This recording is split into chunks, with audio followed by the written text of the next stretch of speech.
Morning, everyone. Yes, we're back home, back to normality. Morning. Hello. How are you? I'm okay. How are you? All right. Hello. Right. Did you tell Carter? That's I the didn't main. tell him yet. Nope. I just heard you calling, and I'm like, No, she's Do, not. do you want to see what I bought? I got something for you. Right. There you go. You That is a postcard we bought back. I'm going to be coming over to you soon. I bought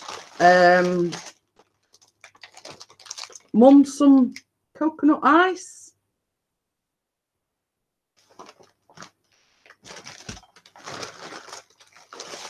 Three sticks of rock. Hiya, Paul Michael. I don't know whether you're still watching, but I bought you some seashells. So there you go. So I'm just showing the night owl some little presents that I bought back. Hiya, Emma. How are you? Yes, we're back home now, unfortunately. So back to normality, as the title suggests. The weather is not very good. Okay, then. Yeah, it absolutely belted it down with rain all day yesterday. The weather isn't a deal better. Oh, Vicky's gone. Yeah, it's nice to be back, but I'm sorry. Oh, so did you miss? So did you miss all that when I were? No, he saw everything.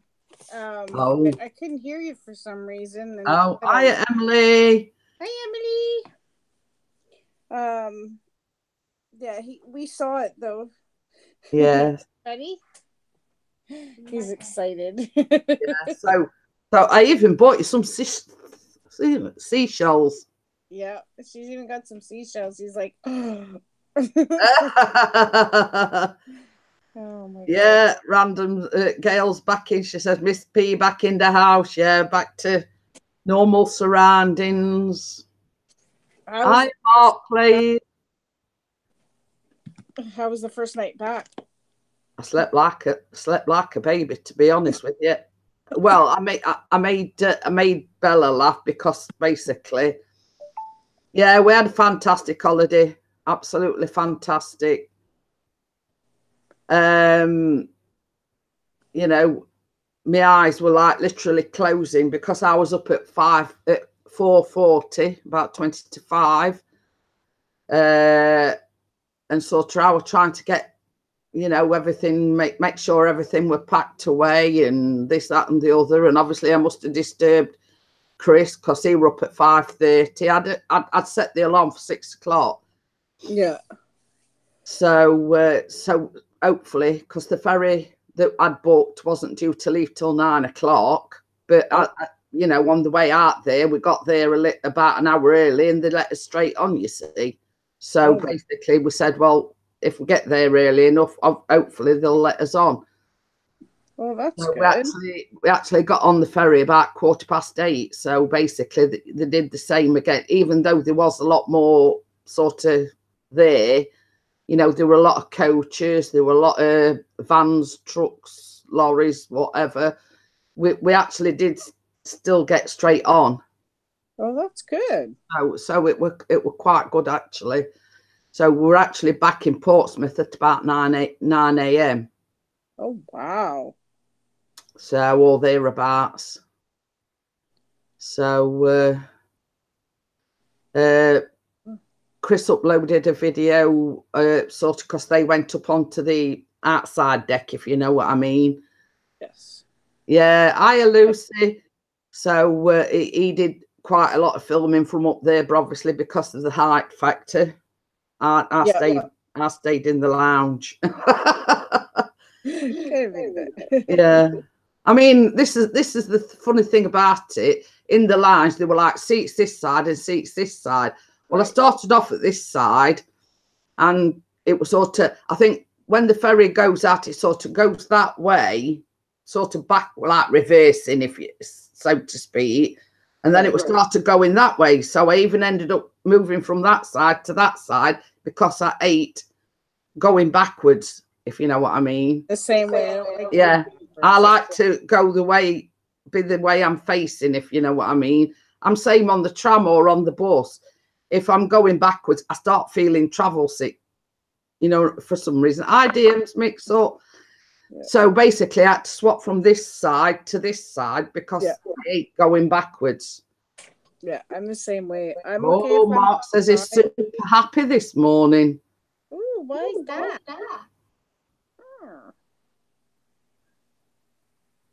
And I don't know what's happening with Ian, but I messaged him yesterday, asked him how he was feeling, and he said he'd had to go to the hospital. Yeah, he'd been sick for about 3 days. He was not doing well. Yeah, I'm gonna say crazy things happened last night. Ooh. Boy. Do tell Mark. But yeah, so I did message him and sort of hopefully he wasn't kept in, and you know they sorted him out. But I mean, I think it was some sort of a virus that it picked up. He could have. Sun's out in London finally. I'm glad it's out somewhere because it's not here, Gail, because it's been absolutely peeing it down for the last day or two. Yeah, he says his ears is burning. Hope you're feeling better, Ian. Yes, I do too. Yeah, I've been checking on him quite often. I'm like, okay, are you okay? Yes, you know, I kept saying to Chris last night, I kept saying, I hope it's all right. I hope that kept him in and this, that, and the other. You know what I mean? Yeah, yeah. You get worried about it's like having one of your kids sick, you know? Yeah, exactly. You know what I mean? And it's you know, it were rough. I mean, yeah, good. He says I'm better today. Just what was it? Did you need antibiotics or something?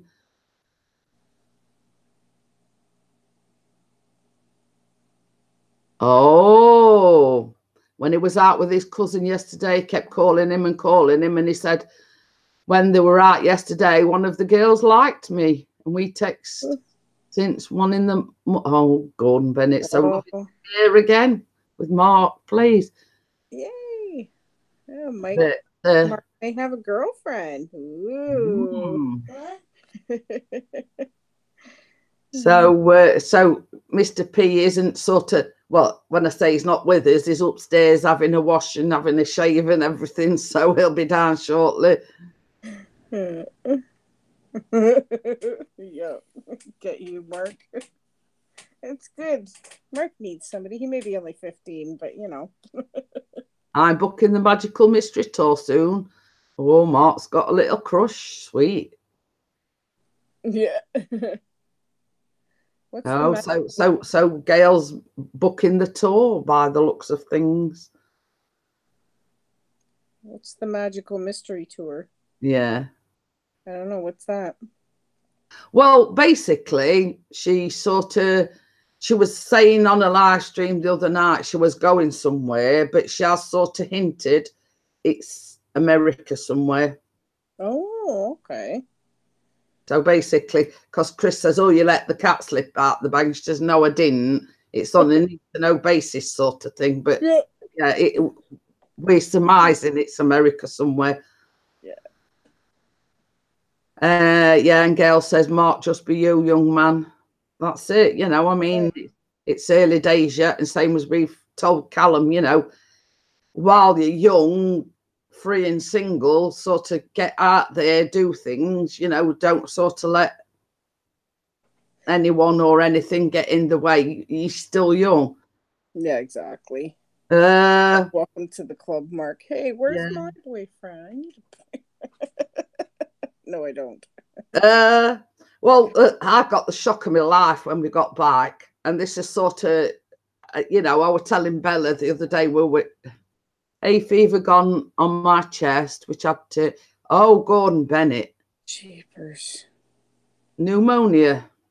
That just goes to show how quickly things can take a turn for the worst. Well, I'm glad you're feeling better. I mean, wow. Yeah, he says he was coughing that hard. Well, you see, that's the problem. When you cough that hard, it does like burst like mini blood vessels and all sorts. Wow. Right, going back to the story I was just about telling. Yeah. And it were like there were a letter for Callum, and I thought it were from HM Revenue, which is like tax people in our country. Yeah, okay. So I thought, what are they doing writing to Callum? So I asked Callum, I says, is it all right if I open it for you? Because we've been, it's the people that collect taxes and whatever. Yeah. So he says, yeah. So I opened it. They've only gone and sent him his national insurance number. Oh, wow. Which basically you need to get a job and everything. I thought, blooming heck. He's not a baby anymore. They sent him his national insurance number. So, it's hard to get a job. Yeah, exactly. Yeah, that's it. Time to get a job and move out. See you later. No. You know what I mean? Oh, blooming heck. But he is 16 in November, but you still see him as babies, don't you, if you know what I mean? Yeah, next thing you know, he'd be asking for his license. Because when I was coughing, sometimes struggling to breathe was making, yeah. It's sort of all chest related. I mean, I can sympathise with him with that, because the minute I get a cold, I'm acting like something chronic, and it just goes straight on my chest. Well, remember, he's been coughing ever so long, and he'll have that cough, and we were like, are you sure that's just a cough? Are you sure you're okay? Yeah. So that's how, wow. I'm so glad you're feeling better, dude. He's growing up so fast. Emma says, yeah, my lad got his the other day. My lad is 16 in November. Yeah, Callum's 16 on the 8th of November. And it's like, it's a shock to the system that, Yeah. I'm going to be the same way when Carter hits 16. He's my last one, right? So it's when he hits 16. Yeah, it was sort of, it was one of them sort, what the heck? Yeah, they probably gave him some antibiotics on tablets, so hopefully clear up. So it probably take a few days to kick in. And okay then, Paul, see you later. Bye, Paul. Yeah, I mean, antibiotics. I mean, you're really lucky in that they didn't actually keep you in. Yeah, Emma says they don't stay babies for very long. No. But you see, you still see them as your babies, don't you? If you know what I mean. Well, look at Carter. I mean, I blinked and he's 10. Yeah, I feel. But you know what I mean. We often sort of reminisce, and Chris says, "Oh, I can still." Paul says, "Bye, night owl." Bye. Chris often says, "I can still remember sitting on edge of bed waiting for the pregnancy test." Yeah. You know what I mean? And then sort of before you know it, same as I say, he's nearly 16. Yeah, exactly.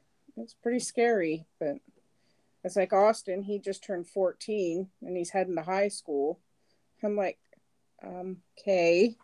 But yeah, I think it's the all reality will hit me when Carter hits that age. As soon as he hits high school, I'm going to be like, oh my gosh. Yeah. And Emily says, well, except if you're my mother. But you see, the thing is, Emily, I mean, from a mother's perspective, you do still see your children as babies. Yeah. But I refuse to baby Callum, if you know what I mean. Even though he's sort of got special needs, I refuse to baby him, if you get what I'm saying. Yeah. It's being protective, and then there's being overprotective. Yeah. But her mom admitted the other day to being overprotective, but that didn't change anything. Well, no, I mean, yeah, you can, from a mother's perspective, you can see it from the flip side of the coin. Yeah. Well, that's You what I know, mean. Like, I told her, I said, look, you know what? And I said, I look at the way her mom treats her. And I said, you know what? I was hard on the older two, but I'm a little more relaxed on these two. But there's no way I would ever do the things that her mom is doing to my kids. yeah, That's smothering them. yeah, yeah. So. And Ian says, Mrs. P, best way Callum will grow up and be a young man, then not a boy. Yep. Well, this is it. You've got to teach them to be wise to the world. Yep. You know what I mean? You've got to, you know, so that, I mean, it's like Callum, you know, a lot of the things that, how can I put it?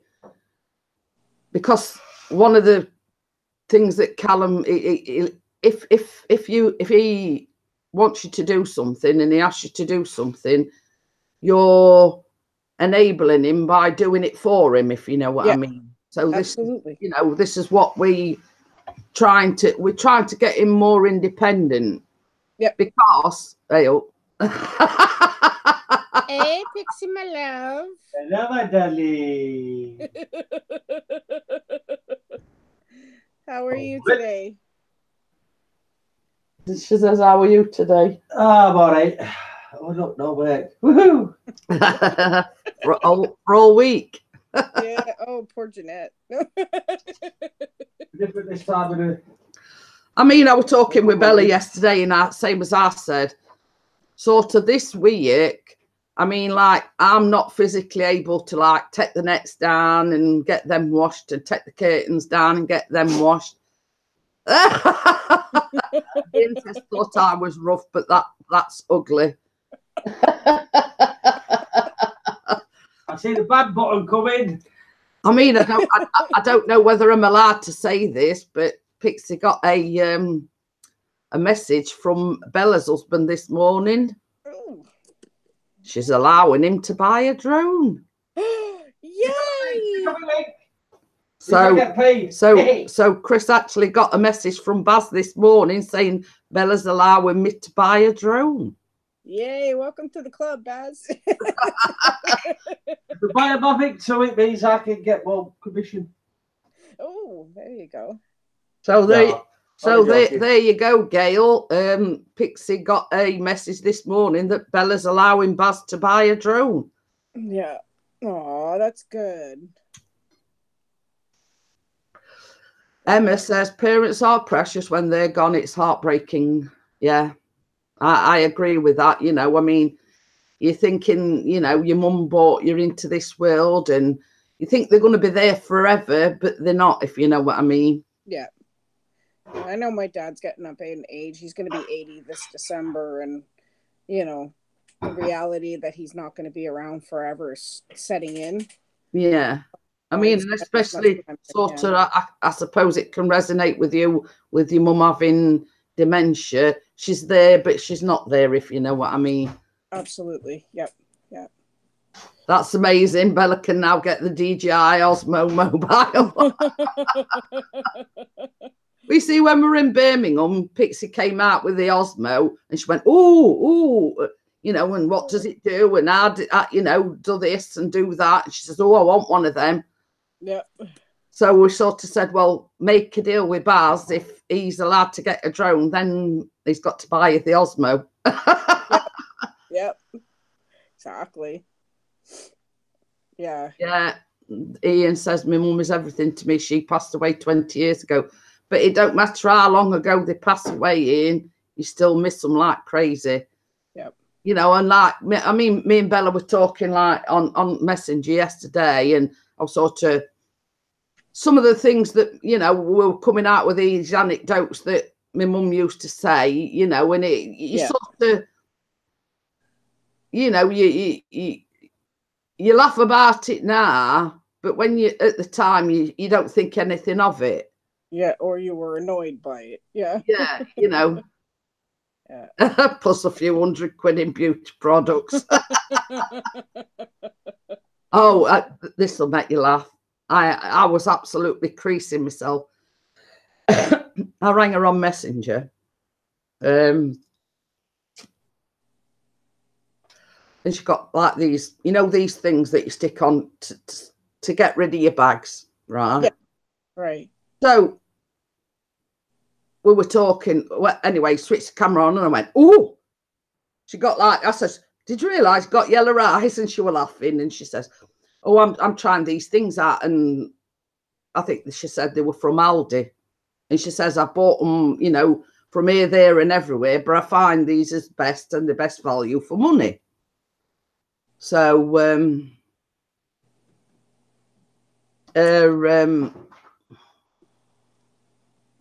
so anyway, we were talking away. She got these, they were like gel things that stuck on her face. Right. Right. So, and then she sort of kept going like this. I says, "What's up? Are they slipping down?" So she says, "Yes." So she says, "Oh, my washing machine's about to finish. Give me about 10, 15 minutes and ring me back." Right. Okay. So anyway, I rang her back and she took them off. Okay. So I says to her, "Oh, yeah, you took them off already?" And she went, so she says, "Yeah." So she said, "Well, typical me." She says, "I didn't realise till after I took them off, I'd got them on the wrong way round." So she'd had them on for about 20 minutes. And I says, I was asking her all these questions, and I says, "How long do you have to keep them on?" And obviously, I mean, I have got like bags under my eyes and everything. I says, "Oh, I might have to have a look for them." "Hi, Easy. Yes, welcome back to reality." Yeah. So I was asking her all these questions. How long do you have to leave them on? And do you just leave them there? And she says, "Oh, you have to leave them on for about 20 minutes, blah, blah, blah." Yeah. But yeah. So when I rang her back, she says, "You'll never guess what." She says, I had them on all that time. She says, "And I got them on the wrong way round." Bella. Well, yeah, hiya, Kate. So yeah, hiya, Mark. Hello. Hello. Hello. How are you doing this morning? I'm good. Yes. Yes. Hi, Kate.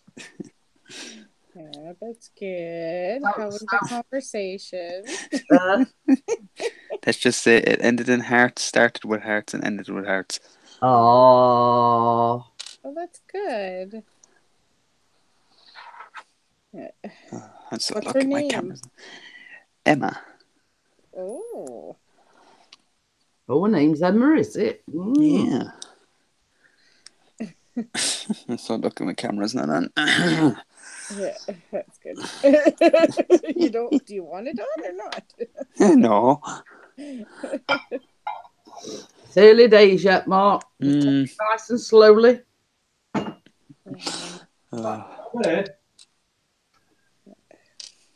Yeah. Hello. It says his cousin were calling him constantly.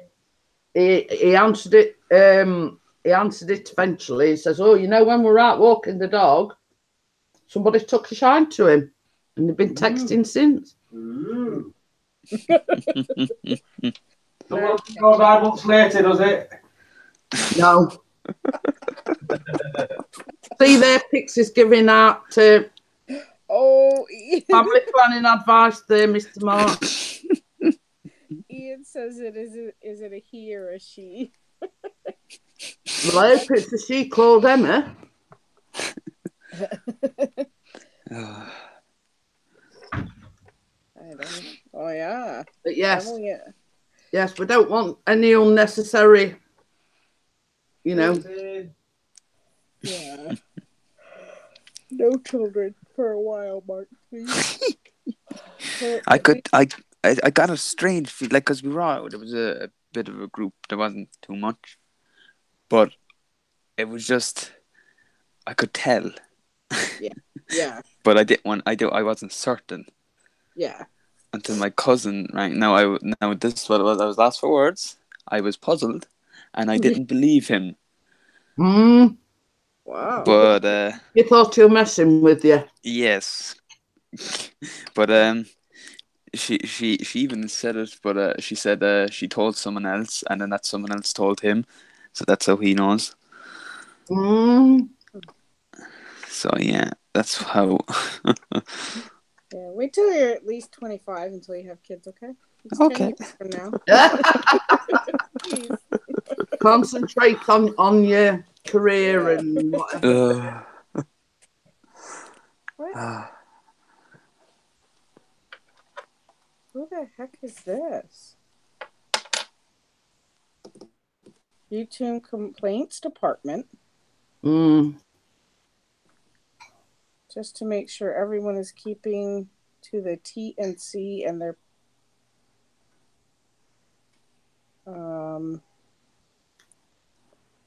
Complaints. What? I never seen that before. Yeah, well, you're not be seeing it for much longer. Yeah.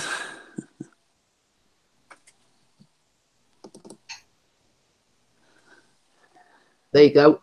Yep. Raven got stung by that one. Yeah. Wow. Well, I'm sure. Yeah, I'm sure if that was the proper YouTube complaints department, you wouldn't be able to do that.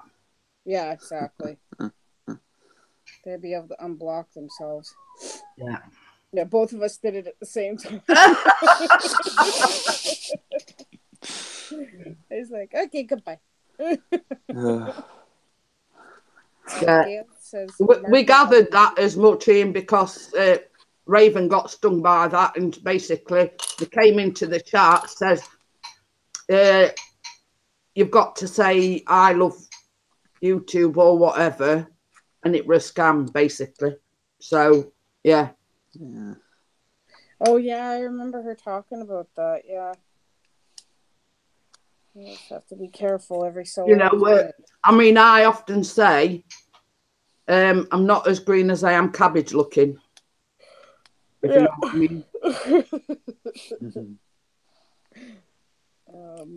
Ian must have checked it because they hadn't got any subscribers or anything. It were a channel what somebody's made up. Yeah.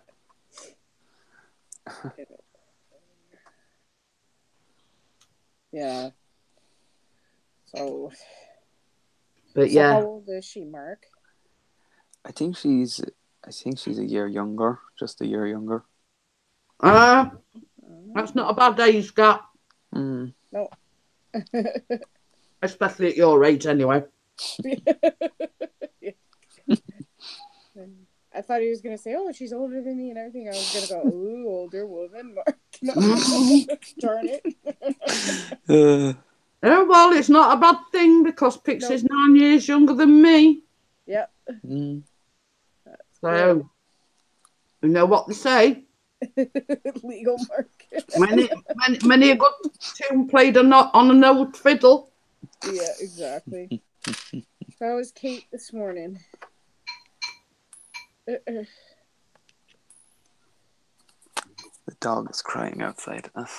Gail put, Mark, you're a lovely young man. No wonder the girls are asking you out. There you go. Yeah. It's a first. It's a first. Oh, man. That's funny. Legal, Mark, legal. My cousin used to say when he found he the first question was, why him? Wow. Well, you know, I mean, I'd have been quick-witted on that one, Mark, and I said, because this face is more cute than yours. And then I can't remember what she said. Oh, damn. Yeah, I just want to thank you very effing much. Yeah. I'm laughing at what Ian's put. Yeah. Mrs. P likes a toy boy. You see how she got pregnant with me. Well, there's the toy boy, Ian, and then there's cradle snatching. Yeah. Because we were talking the other night, and Ian is the same age as my middle one and my other three. Oh boy! Wow. I am Mary, but my eldest is actually older than Ian. So. Well, Adam is 17 years older than me, but I don't see that. All I see is Adam, the man I fell in love with. Yep. Yeah.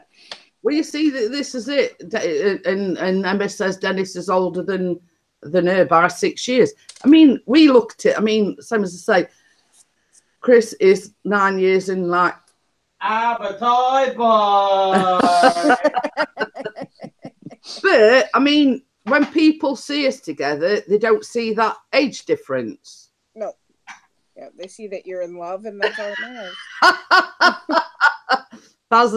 Barry's in the house, not Baz. Barry. And he's put, did you know that it's now illegal to support Sheffield United on YouTube? Well, I suppose it is to support West Ham as well, Barry. Especially when you lose at the weekend. Yep, exactly. Barry managed to sneak his way onto my desk. Where is he? It's like, You're 5 years older than Sophie, so that's next to the sugar daddy. yeah. Yeah. I hope you See, I that. told you, he's always sneaking around the houses and stuff like.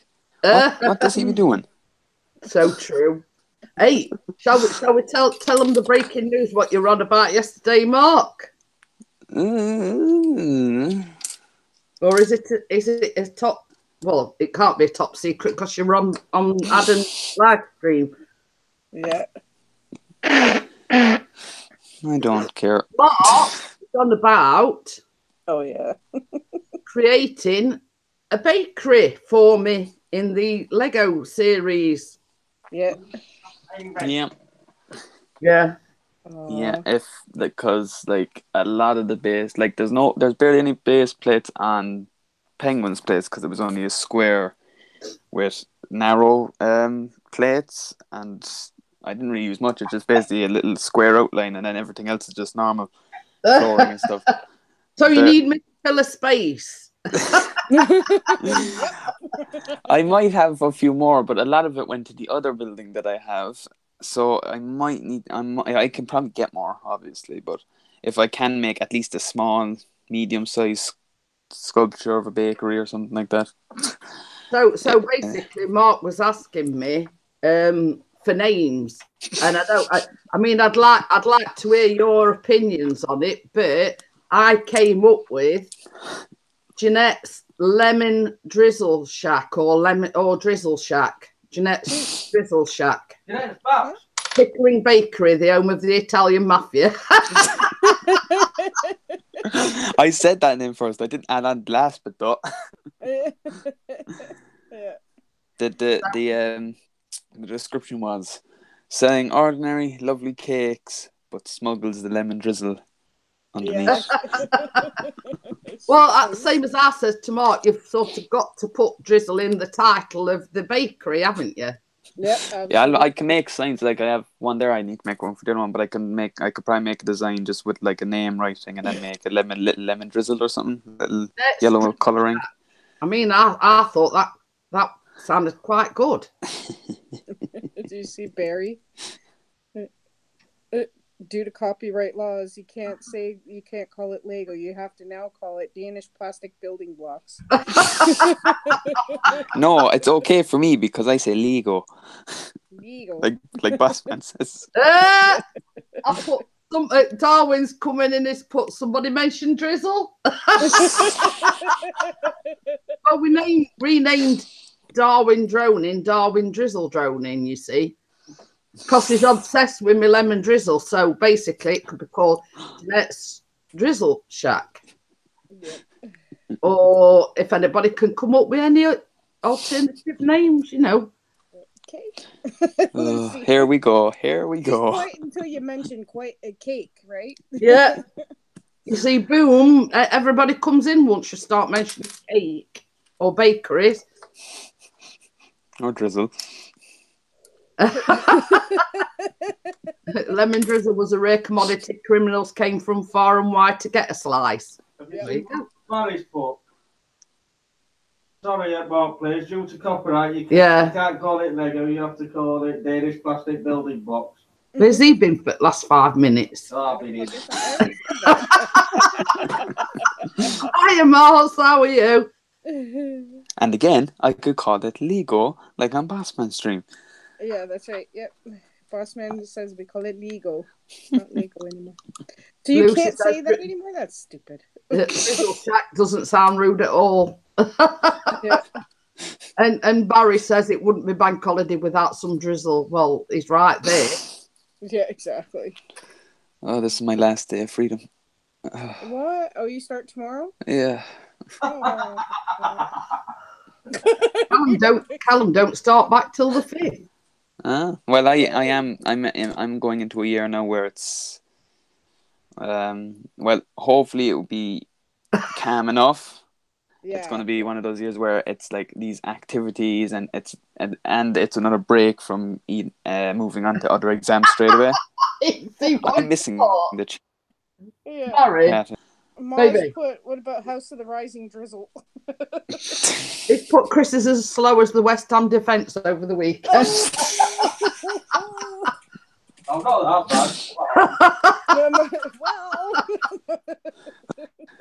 All right, we're all trying to give Mark ideas as what to call the bakery, you see. Yeah. Let me get my notepad.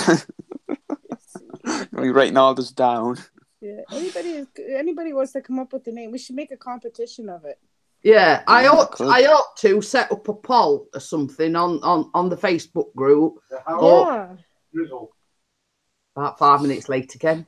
Drizzle. Can't hear everybody properly.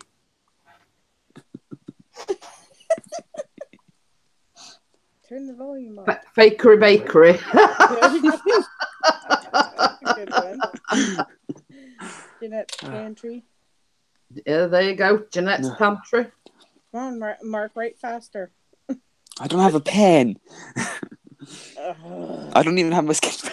I'm going to say he's imaginary writing them down. Yeah. I have a Sharpie. Yeah, right. Mark, I've got a pen for you. Oh, thank you. Would you look at that? I got it. You just want some paper now?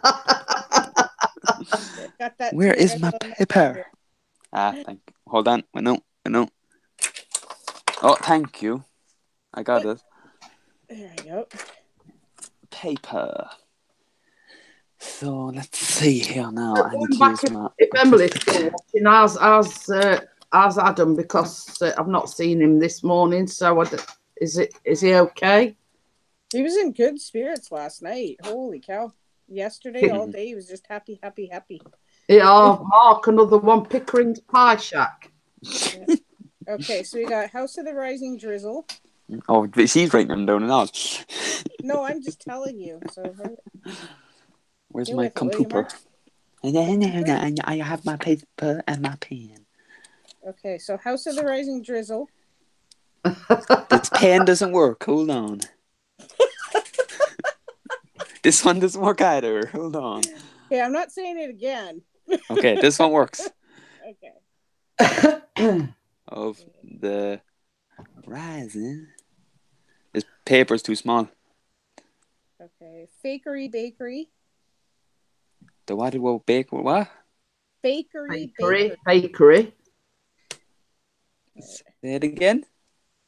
Fakery, like F-A-K. Yeah, okay, I got it now. Bakery. And then we got Jeanette's Pantry. Pickering Pie Shack. I'm only writing down bakery now. Will you calm down? Oh crap! I got it on my desk. Okay, what's the other one? Jeanette's Pantry and Pickering Pie Shack.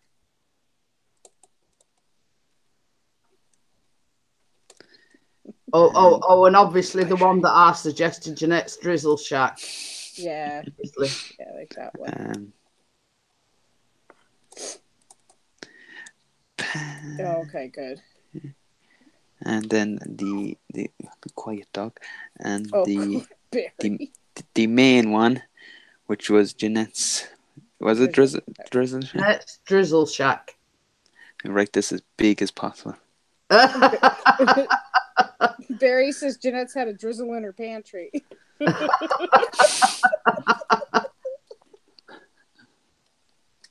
Cream pies are us. we want that one. Is that big enough? Random's come up with another one. Drizzle Factory. Drizzle Factory. That's a good one. I don't have any space. Look, I'm after wasting one side. Get a little piece of paper. I have the whole list, and then I have to write the... Write smaller. Yeah, man. I found more paper. Hiya, Cobra. It's all right. Can you remember when we were on about the doctors and I says, speaking sort of, say I go to the doctors with a boil on my bum. Yeah. Well, every time a Cobra comes in, he says, how's the boil, or how's the boil on your bum? Yeah. I thought I'd upset. You see what Barry's put? Yeah. Oh man. Well, it was funny though, because I was in the grocery store and I know you guys had been mentioning boils and everything. And I got a boil on my arse. Its name is Ian, and I went, "Oh no!" I said, "I wonder if I've made him angry now."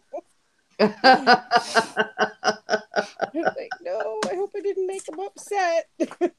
I shall put this piece of paper somewhere safe. And Emily says, "No, not the cream pies."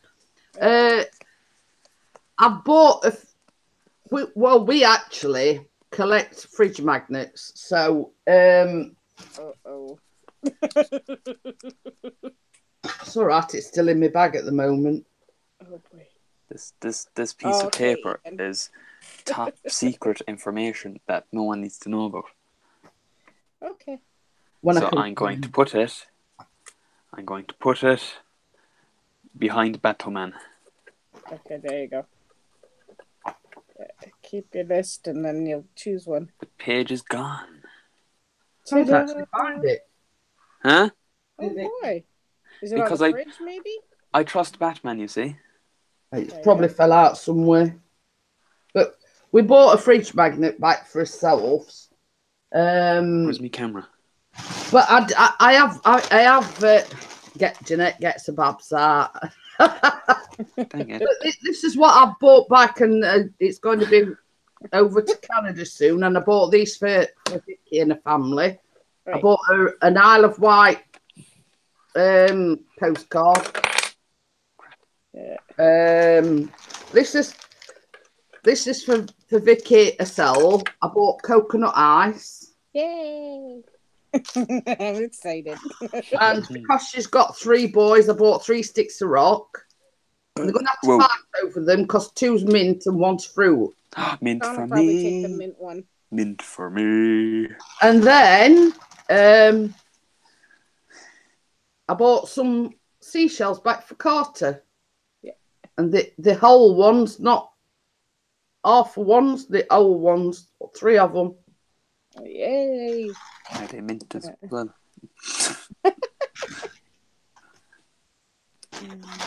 And I do hope I haven't lost the fridge magnet.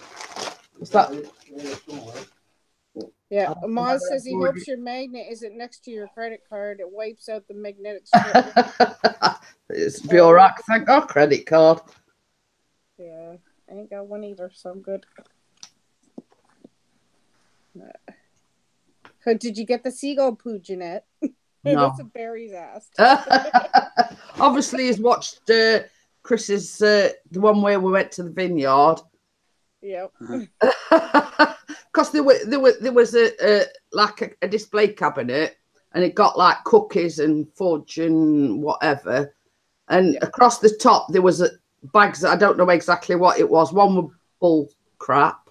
Well, I'm not saying the word shit, but anyway, and then there was seagull poo and dino dung and. Oh, lovely. So, but we were in hysterics when we saw that. We couldn't stop laughing. I mean, that's why he's had to edit out the thing, because we were laughing so much. So yes, but we thought it was hysterical. Oh yeah. Seagull poo and sheep poo and dino dung and hi Anne Winifred, how are you? But yeah, it was hysterical that way. It says, love that vineyard, been there a few times. It is only like a small, small place, but, they've got sort of champagne, they've got all elderberry wine, peach wine.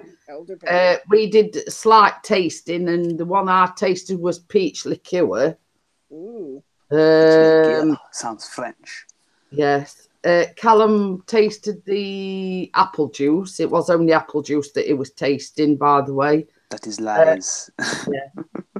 They did apple. But you see, the thing is, there's an orchard next door. And I don't know, it's part of the same company, but that's obviously because they make cider as well.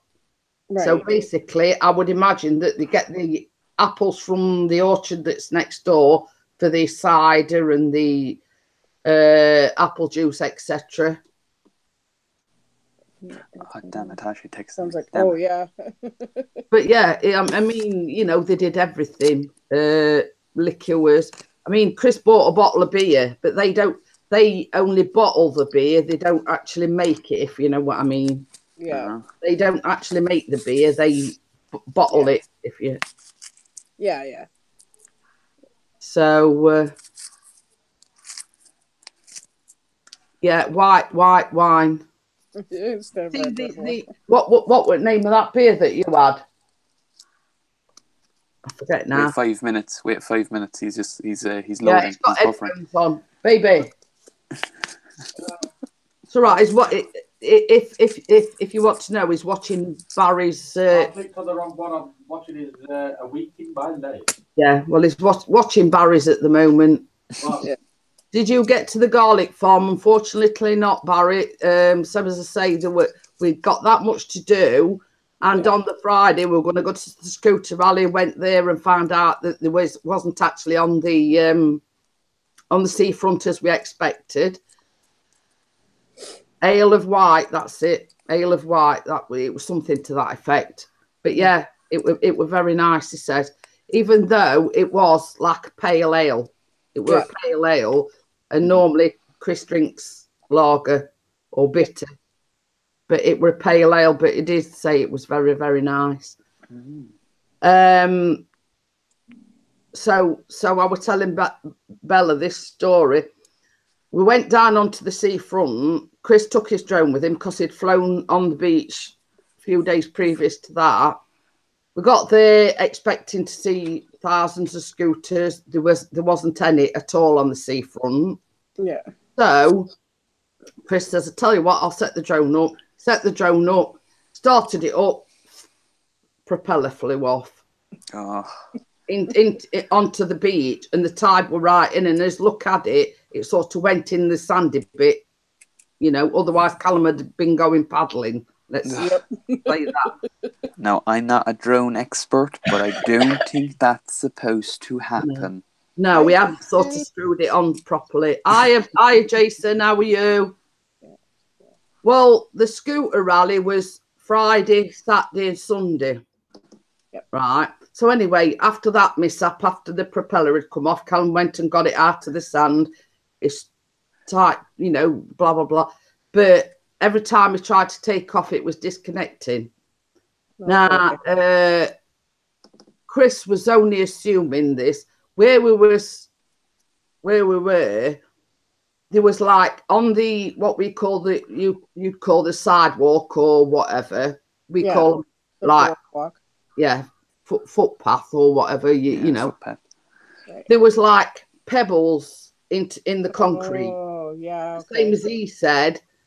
There could have been all sorts of metallic stuff mixed into that concrete. Yeah. Could have been. So that interferes with the with the signal, etc. So he thinks it had got something to do with that.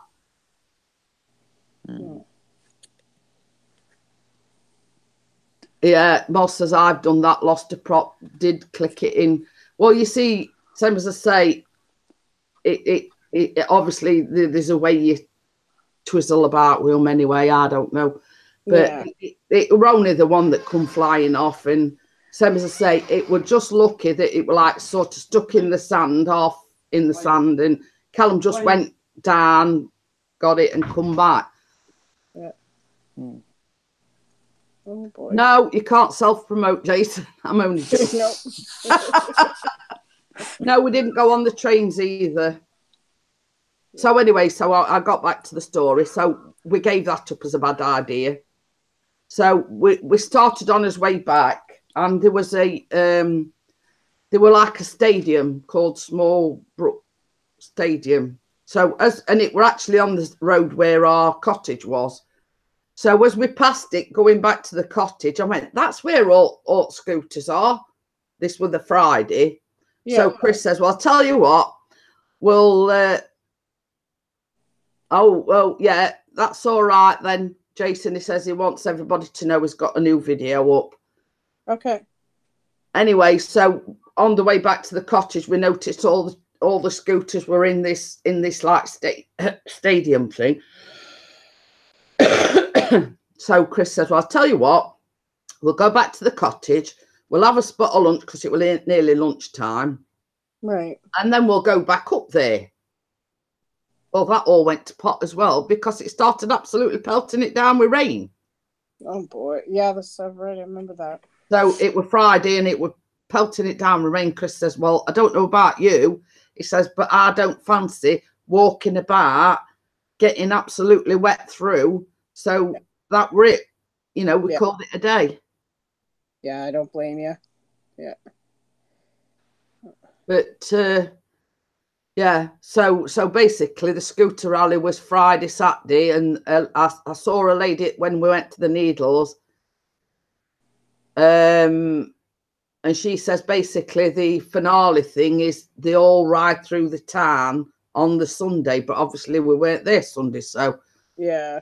Yeah, Barry says he says, so have I, not suitable for mum and I, but I don't want to promote that. So yeah, so that was sort of that down the pan. I mean, we had sort of wrote a few places down that we could go and visit. Like there's a falconry place, which is sort of where the railway is as well. But same as I said, I mean, we could have done with going for a fortnight, really. Yeah. You know, to get to see all the places that we wanted to go and see, because we wanted to go on the steam railway thing, and the falconry is sort of basically where the steam railway thing is. Yeah. Well, there's always next year, right? But you can always go back and do the Barry says the scooter rally is normally on the bank holiday Monday, but obviously, I mean, it advertised it for Friday, Saturday, and Sunday. So I mean, I don't know whether there's tons and tons of places you can go. It's just basically, it's getting to see them all. Yeah, exactly. Mark? No, the dog just dived off the wall. Yeah, there were all sorts there, Jason. I mean, we saw a lot of them riding about. I mean, the where we were situated, like Tesco's was 2 miles down the road. They were all going. Plus, there were a McDonald's sort of in the vicinity as well. So, very often we seen a lot of them. But I think a few, it's sort of gone for the week because, like, throughout the week we saw scooters here, there, and everywhere. Right. So yeah. And what was that? We saw this really old car. I don't know whether baby. Old cars. What was that old car that we've seen? Maybe I compare you to a kiss from a rose on the grave. Yeah. So it were a Dodge. I think it was. Right. Not interrupting. I'm on Sunday.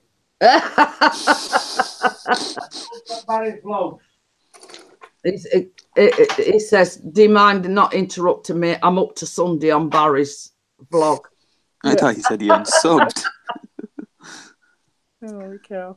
But yes, we're a Dodge, and it really, really, you see, Chris is into that sort of thing, the old cars. And yeah, a lot of them come out during the summer. I see just tons of them come out during the summer. But But you see, I mean, it's there's that much to see and do that, you know, it's you need more than a week basically. Yeah, you do. But you know, same as everybody's been saying, you know, we got a lot done to say. Well, I mean, the Saturday we got there, we're absolutely pooped. Yeah. So we didn't really do anything on the Saturday, but we've sort of been and done something every single day. Well, apart from Friday, because it were absolutely bucketing it down. And I was saying to Beth, Alex, same as I was saying to Bella, I got my brolly out to take with me and then went and forgot it. You having a problem with your mic there, Mark? Oh, yeah. Says, why are you watching that shit, Chris? Oh, he's gone. Yeah, he's got some issues. I can hear that. Did you visit? I would say, well, it was crackling a little bit, wasn't it? That's starting to happen lately. I think I don't know if the wires in my headphones are cross-wired or they're starting to cross-wire because it's just starting to affect everything. It mutes itself and then it stops the audio and then I can't unmute and then it hangs up itself. So time to get some new ones. I know my headphones are starting to become a problem. Jason said, "Did you visit the pier?" We didn't actually go on the pier, but we was on that stretch, if you know what I mean. That's actually where we got the rock from, actually, Vicky. Oh, really? You know, like a shop that's on. Well, they call it an esplanade, like seafront, basically. Yeah, awesome. I know. I can't wait for my coconut ice. I'm like, yes, that's just for me. You know, the kids are going to be like, can I try some? I'm going to be like, no. No. It says he wondered if it still exists. Well, funny thing is, we parked up near the pier when we were meeting Free Music. Oh. And I got the door open because it was like boiling in the car. Yeah. And this man and woman came past and she says, this fella says to me, she says, "Excuse me, Duck," he says, "can you tell me where the pier is?" And I went, "Well, if you look straight in front of you." And they went, "Oh, yeah." You know, it's this great big thing that goes out in the middle of the sea. Oh, my gosh. There it is. Virtually right in front. I says, "Well, I'm not a local, but I says I can see pier from here." Yeah, exactly. You just got to kind of turn. Yeah, so it does look like actually they were doing some building work on it because they were like all scaffolding and everything around it. So it does look like there was doing some restoration work on it. Oh, these damn notifications! Oh, I need to turn them off. But I think there was what is it, Super Bowl or something? It looked like incorporated in the pier. They were like a Super Bowl, like bowling jobbo. Oh, cool. I don't know if my Jason says you should have asked him if he wanted to borrow your glasses. Exactly. You need my glasses. I mean, it's, you know, I basically said, well, yeah, because I can see it from here. Yeah. Gail said she'd ask that question. Where's the pier? You know, it's that big thing that's going out into the sea and it's right in front of you. Yeah. Oh dear. Oh man. Yeah. You know, I'm so ashamed of myself. Why? Barry says, "Okay, guys and girls have to go now and have a word with YouTube complaints department." Oh dear. Say I from me and I from Vicky. Oh dear. But yes, you know, I mean, as daft as it seems now, you know, I mean, you do get folks like that, you know, they stood right in front of it and it's right in plain sight and then they ask you where the pier is. You know what I mean? Nice. I have one big question. Can someone tell me where the sky is? Because that has been on my bucket list for it. Hiya, boss lady, how are you? That's the one thing there's one thing I want to ask somebody is where's the sky? Oh dear. But I mean, you know, It were laughable, you know, and I'm not, I did say sort of, I'm not a local, but it's there. Oh, yeah.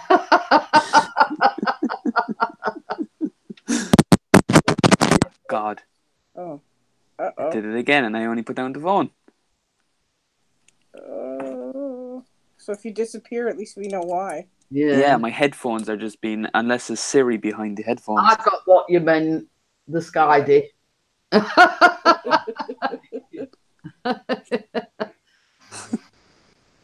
Oh my gosh. I swear to God, Siri is starting to pop up lately, though, on my phone just automatically. What do you need? I'm like, go away. Well, no, basically, they just, you know, basically, they just, oh, yeah, and walked off. Yeah. Now I'm going, really? Because at the time, Chris had gone walking a bit further down because he needed the toilet. So when he came back, now I went, I've just had this idiot say to me, asking me where Pier is, you know. He just wanted to talk to you because you're beautiful. That's why. I don't think so, because he were with a young lady. I don't know whether it were his daughter or whether it were his girlfriend or what. I don't know. Oh, maybe. Siri, where is the pier? I don't know. Open your eyes and you'll see it. Yes, like, but Carter does that sometimes too. He'd be like, I don't see it, and it's literally right in front of him. Well, it must be a boy thing then. He's done it a few times. Yeah, unless it jumps out and bites Callum on the nose. Yep. I'm like that with my keys. I even have this key finder. Now, that's another thing. What's the point of a key finder when it's turned off? But anyway. And I'd be looking, and it's right there. I have so many chains and Guardians of the Galaxy tags and everything, and it's like I can't find my keys. Yeah. I can see Mark having to have one of these things round his neck. You know, and you know, like I mean, when I were a kid, you used to have your mittens on a piece of thing going through your coat, and so you didn't lose them. Yeah. Well, I've done the same thing where, because my stereo, I can plug my phone or my iPad into it and play music from my playlist. And I'd be like, oh, I got to make a phone call, or oh, I got to use my iPad for this. I got to look for something. And I'm like, where is it? Where is it? And I'm freaking out. Oh, wait, plugged into the stereo. Well, this is the thing. I mean, Chris has got like an iPad for work. And when I say an iPad, it's like one out of Arc, if you know what I mean. But it's like they give them this iPad because they have to take like before and after shots when they clean. Yeah. So Hazel's Reptiles. How are you? Yeah, we're back off holiday now, back to normality. No. So anyway, he normally keeps his iPad in his rucksack. Now he emptied his rucksack to put his laptop and his tripod and camera and he can't find it since we got back. And he says, I didn't take it with me, did I? I says, no. I said, because you emptied your bag before we went to put your laptop and everything in it. But can he find it? No. But it's a good job he's not at work tomorrow, otherwise he'd be stuck. Yep. It's definitely right there. It's like right there somewhere. It's always in the last place you look. Yeah. So I says, well, basically, I says, you'll find it. You know, I says, you just need to look a bit better. But it is exactly like Callum. Unless it jumps out and bites them on the nose, then... Yeah. He has to wait until it bites him a second time. Barry says, I nearly forgot the YouTube complaints department. It was me. Lol. Yep, that's right. Holy cow. But yeah, it's the same as I says, well, don't stress too much about it. You don't need to, you don't need to worry about it until a week today, basically. Yeah, exactly. And on a sadder note, really, you know how we were talking about his colleague, about his mother-in-law not being well. She passed away last Thursday. Oh, boy. But obviously he didn't want to sort of burden us with that while we're on his holidays. So, yeah, the first thing we got back to on Saturday was, you know, hi mate, have you had a good holiday? Yeah. How are you? And he says, well, unfortunately, the mother-in-law passed away. Aw. So yeah, so you know, but Chris sort of says, well, that'll probably be him off for a little while or whatever, obviously, because she passed away. And same as I said to Chris, don't stress yourself out about it. His work phone switched off, everything. So I says, don't you stress too much about it, because you're on holiday. You've earned the break, so to speak. Yeah, absolutely. Yep. You know, if sort of Bill tries ringing you, which is his boss, you know, sorry, Bill, I'm on a very much needed break. I need to recharge my batteries. You know, it's not my problem. I'm on holiday, you know. Yeah. Yeah. Oh, Gordon Bennett. Jason says, I know someone's mum tried to phone her daughter to tell her she'd left her phone behind. Duh.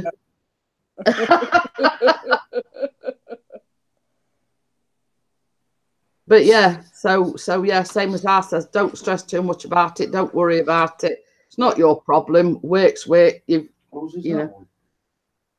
I don't know. It's one of them old ones. It were either one of mine or one of Cam's. I don't know. It's all right. It's picked an old mobile phone up.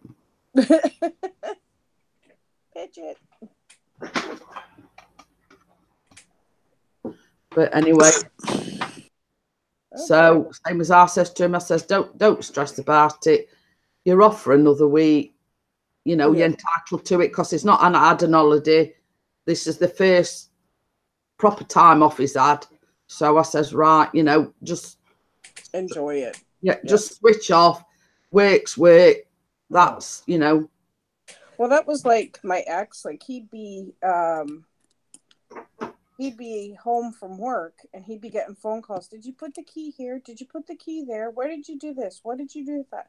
He's like, when I'm there, you have 20 questions for me. I tell you where everything is. I leave little notes everywhere, and I come home and you're still calling me, asking me questions that I already answered. Well, Chris is the same. I mean, he'll come in from work. It finishes at 4 o'clock. He comes in from work. That's the first thing he does. He switches the works phone on. But sometimes he forgets. And like before we went away, I think it was about 4:45 one night, and the phone were ringing, and basically he didn't answer it, but they left a voicemail. So he listened to the voice, and they have like engineers in, because obviously some of the high-rise blocks that he does have got lifts. It was the lift engineer. Oh boy.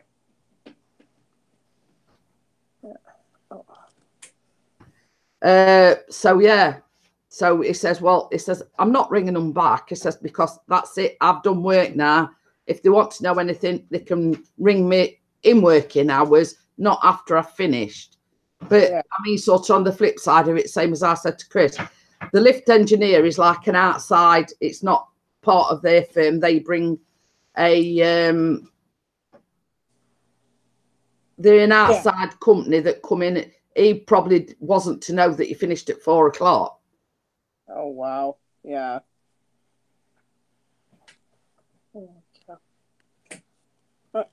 Oh, it's 4 a.m. over there. Damn. It's 11:15 here in the morning. Oh, it's still trying to come out. But yeah, same as he says, once I've finished at 4 o'clock, that's it. I'm sorry, but the phone's going off. Yep. You know, they can contact me between the hours of 7:30 and 4 o'clock, you know. Yeah. So, you know, that's sort of, same as he says, if you were to take phone calls out of hours, they'd be ringing you at all times at night and day. You know what I mean? Exactly. Yeah, you sort of have to draw a line in the sand somewhere and say, right, that's it. I'm switching my phone off, blah, blah, blah. That's it. So, but I says to him, don't stress about it. You'll find it, you know. Yeah, you'll find it before he goes to work. He's got yeah. Yeah. So But I mean, it's not as if it's you know, state of the art technology. I mean, it's like a really, really old iPad. He said, Jason says, "Oh, my mate does that on his wedding day." Well, I would imagine so. We were like when me and Chris got married. I mean, I stayed at a friend's the night before, and during the night, Chris actually rang me, and basically, as soon as my friend's husband knew it were Chris ringing me, grabbed phone off me and turned it off. And he said, "No, you're not allowed. Nope. That's it. You know, you're not taking the phone call, blah, blah." I says, "Well," I says, "it might be Callum," because Callum were only a baby. Yeah. I says, "Well, it might be Callum." He says, "Well, if it's important, he'll ring me or ring my wife, you know, are you, Chopper?" Yeah. You know.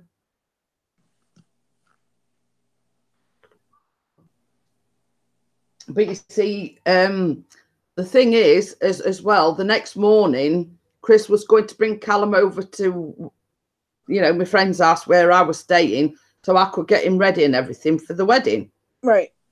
And I got, you know, stay upstairs, keep, you know, I weren't allowed to see him, basically. Yeah. So even the handover of Callum, I wasn't allowed to see Chris because they sort of took charge and, you know. Jason says, "No, I just wanted to whisper sweet nothings to you." I think basically all it was is were I having a good time, were I enjoying myself, and Oh.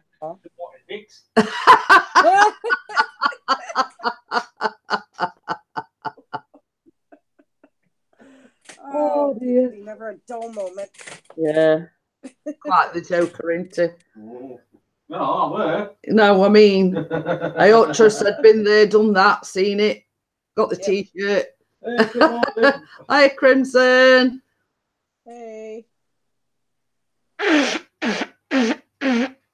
Jason says he probably wanted to know where his shoes were, probably. Or where's my tie, or where's my suit, or... Where'd I put my socks? Did I remember the rings? No. Oh, dear. Oh, that was... Oh, dear. Hi, Steve. But you see, the thing is, his sister's husband were his best man. Yeah. Aww. But we found things out after the, you know, certain things transpired afterwards. Yeah. I'm not. I weren't going to say anything. I was just saying certain things transpired afterwards. Oh yeah, Crimson. Not. He's had a change of name. Oh, JCTV. It's not suitable for mum now. oh, is that Jason? Is it? Yeah. Oh, that's been bloody awkward, doesn't it? Yeah. Oh, Crimson says he's going up north for a few days. Oh.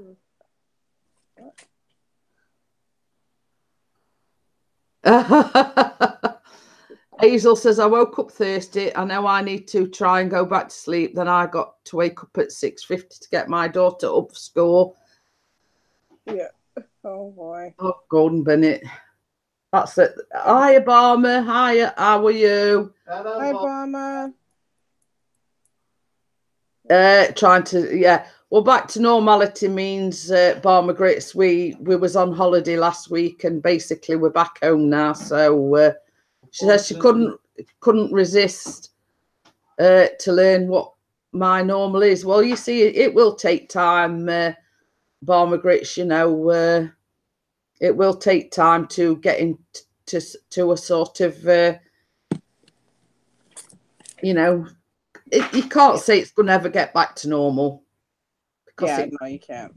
You know, but you know, it's sort of take each day one step at a time. That's it. That's exactly, took the words right out of my mouth. You just have to take every day as it comes, take each day at a time. You know what I mean?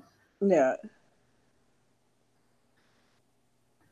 Yeah, it is hard when your kids go. I know I got the same problem this year, Hazel, because my 14-year-old's starting high school, and of course then I've got the 10-year-old who's in middle school still. So yeah, I feel you.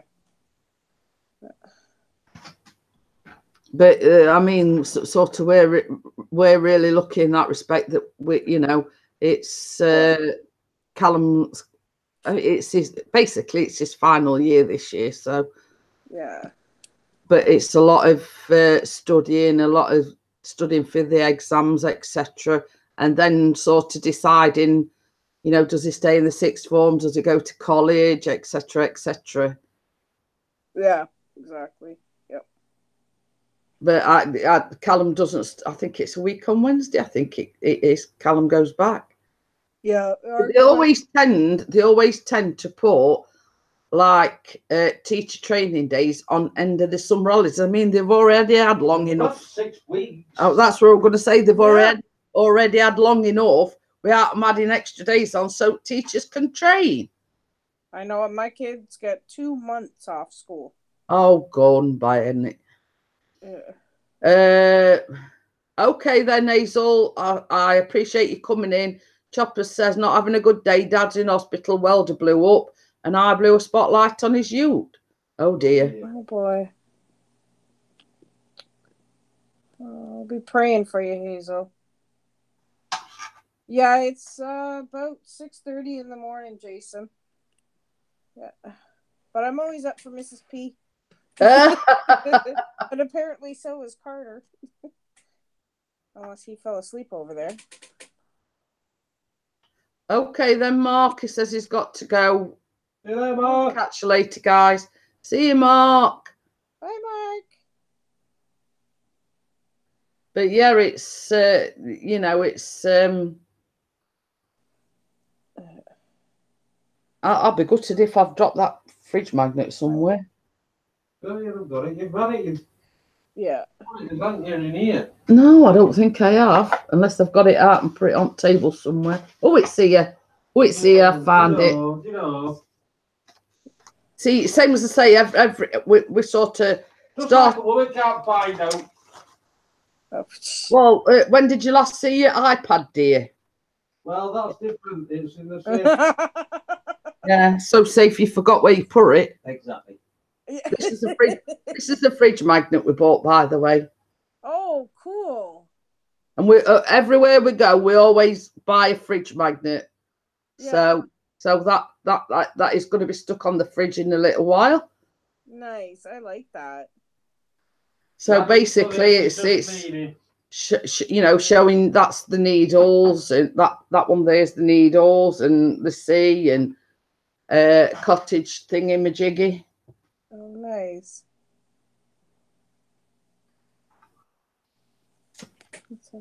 Oh. Oh. Oh, is her eldest lad is it's uni September. That's day after my birthday, actually. Oh wow. I got one from Alcatraz. My nephew bought back. We see, same as I say, we went to Bideford Bay last year, so we got one from there. We went to Minehead. We didn't get a fridge magnet, but the picture of Callum and Chris holding the wrestling belt, we bought like a package. We got the big photograph, got key rings, and we got fridge magnet as part of it. So that's on the fridge. So I karate.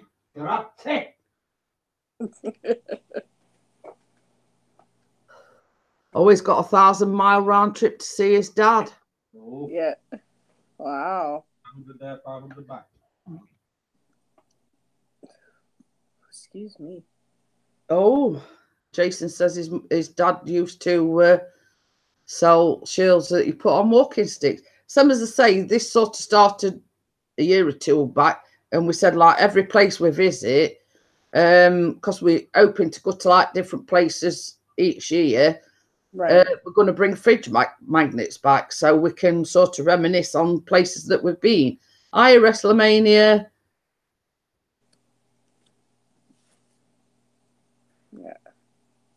Yeah.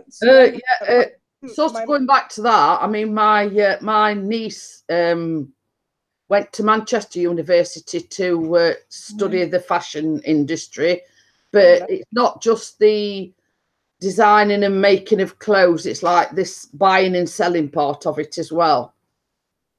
So the best university, she said, for that was to go to Manchester, and she's actually still there, even though she's done university and everything, got a right good job, but they're like starting her off at the bottom rung of the ladder, so to speak.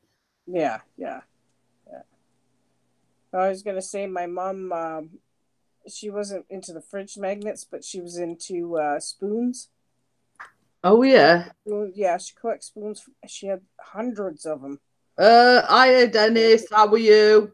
Yeah, just yes, so, in a bag. So you know, it's sort of every place we visit now. But yeah, my niece went to Manchester, to the university at Manchester, to study fashion, whatever. Same as I say, it's not just designing the clothes and sort of she made them, she designs them, but it's also like, you know, like let's say Harrods has got people that tell them what's on trend and what's not on trend, the colours that are in, you know, sort of things like that. Yeah. You know, it's basically she wanted to study every aspect of the fashion industry. Yeah. And there's quite a bit to it. There's more than people think. Yeah. Well, that's it. Same as I say, it's not just the designing and making the clothes. It's basically the buying and selling, fabric. You know, there's a lot entailed in it. You know what I mean? Yeah. So yes. You know, I mean, she enjoyed Manchester that much that she's actually living there now. Because the funny thing is, she met a lad at the Manchester University. I don't know what he was studying, but he actually originates from Sheffield, where we live. Oh, wow. But he was going to Manchester University. Now, the story behind that is like first year they have to live in the halls of residence for the first year. But after that, they have to move out on their own. You know, she were sharing with about 3 or 4 different people. He was sharing a house with, you know, with several lads. And basically, once they left university, the light drifted off. She couldn't afford the rent anymore because there were only a few of them there. So actually, she moved in with him. Oh, cool. Because she got a job while she was in Manchester. Yeah, Random says there's a lot of work, clothes, fashion, and you need to know about art to get, yeah. So as I say, she basically studied every single thing that there is to know about fashion, you know, trending colours, trending fashions, trending fabrics, etc. And she actually got a job, but it were like starting right at the very bottom. Yeah, exactly. Yeah.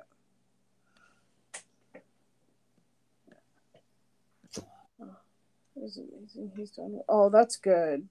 Yeah. But it's like the same old scenario. You've got to have a job to get promoted and then get promoted, and you know what I mean. But you've got to get your foot in the door first. Oh yeah. Because you've not got no experience behind you, have you? Yeah, exactly. Well, that's like, I like how they do it here. In your last year of high school, they put you in a co-op and they put you in a job and whatever.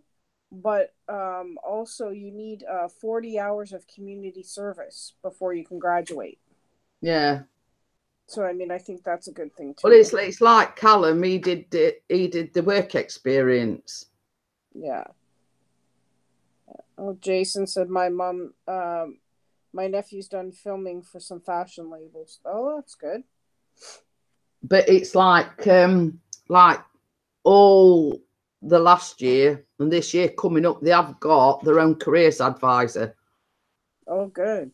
And when I went to his last meeting, she says, you know, as he sort of decided on the career path, and I was saying about he went to the the college, which luckily enough is just down the road. We were looking, and apparently it's one of the best catering colleges that there is in England. Yeah. As well as it's on about, like, you know, doing catering, being a chef, etc., etc. So basically she took notes and she says, well, basically I'm just writing this down to let the careers advisor know, you know, to steer him in the right direction. Yeah. You know what I mean? Yeah. You know, you've got when to enroll in college, when to do this, or, you know. Yeah. And the work he's got to do as regards, like, you know, aiming for that. But it did have a little bit of a wobble, because when he went to the college, they do the like tourism thing. They do tourism there, and he basically thought it was oh, you know, he come home and he says, oh, I might change my mind. I might go into tourism, etc. You go all over the world. I says, yeah, Callum, but that is only part of it. Yeah. That is only part of it. It's not sort of all travelling here, travelling there, travelling here, there and everywhere. I says, there is a lot of paperwork involved in it. A lot of work. Yeah. So, you know, I says, I don't want to, you know, I don't want to sort of sugarcoat it and say, well, yeah, you'll be going to Spain, or you'll be going to Greece, or you'll be going to Malta, or whatever. That is not. You get to see stuff, but you have to check out hotels. You got to check out restaurants, souvenir shops. You know, like different places to check out, like tours and everything else. And then you've got to rate everything, and it's just like, oh. Yeah, and I did say to him, I said, you do realise it's a lot. You know, that is sort of the positive side of the tourism thing. But the downside of it is it's a lot of paperwork. Yeah. But I mean, if he's willing to stick to it, then, you know. But I think he's sort of rethought it. Yeah. You know, and yeah, I mean, even going into, you know, the catering side, it does entail paperwork, but not half as much as what the tourism part of, you know. Yeah, exactly. Yeah. Yeah. It's a tough one. Bet you could eat it off of here. Yeah.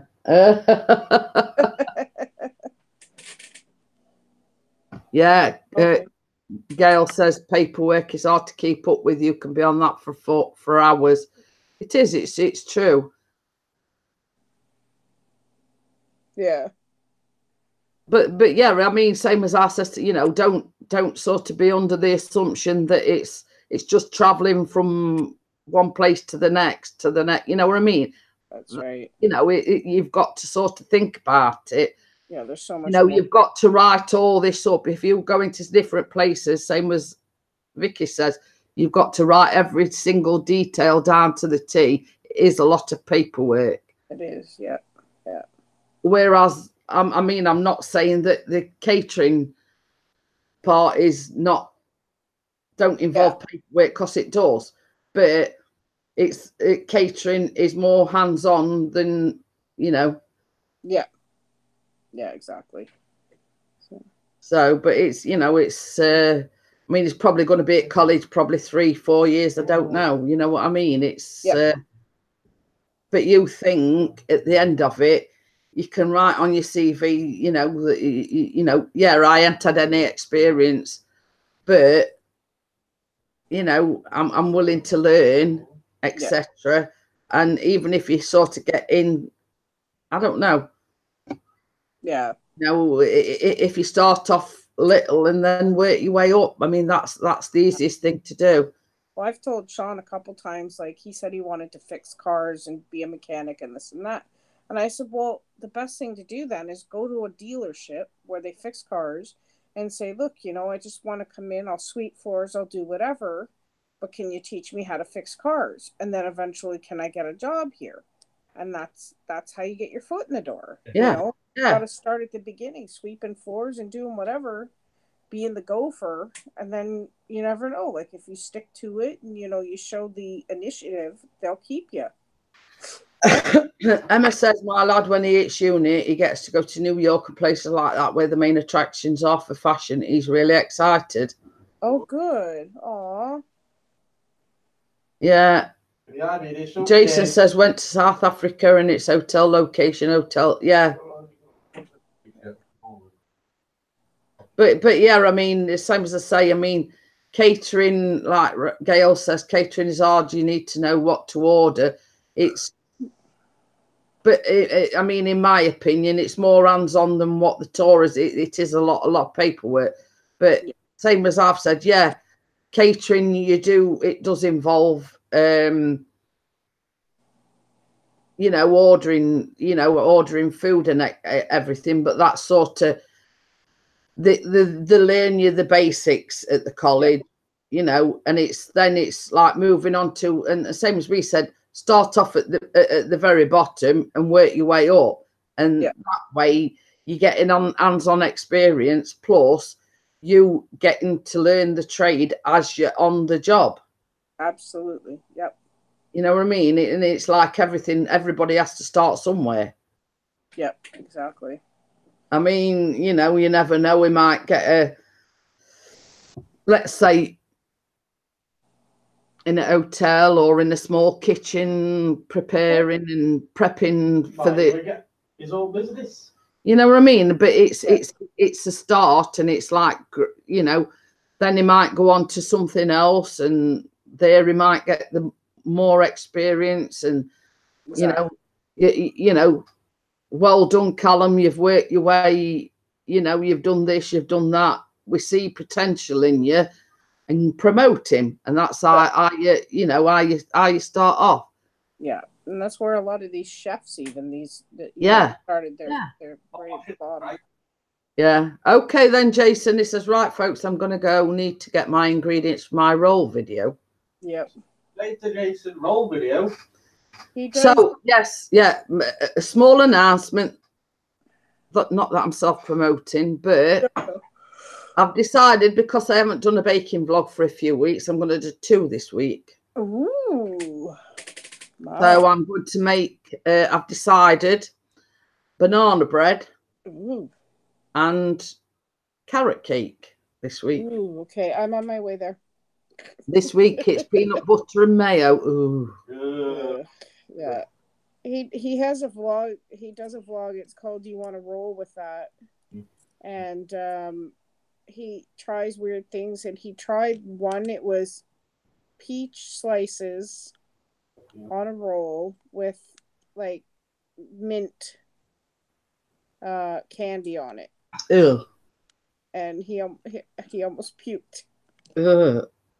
Yeah. So I hate to see how this is going to taste. Oh dear. Peanut butter.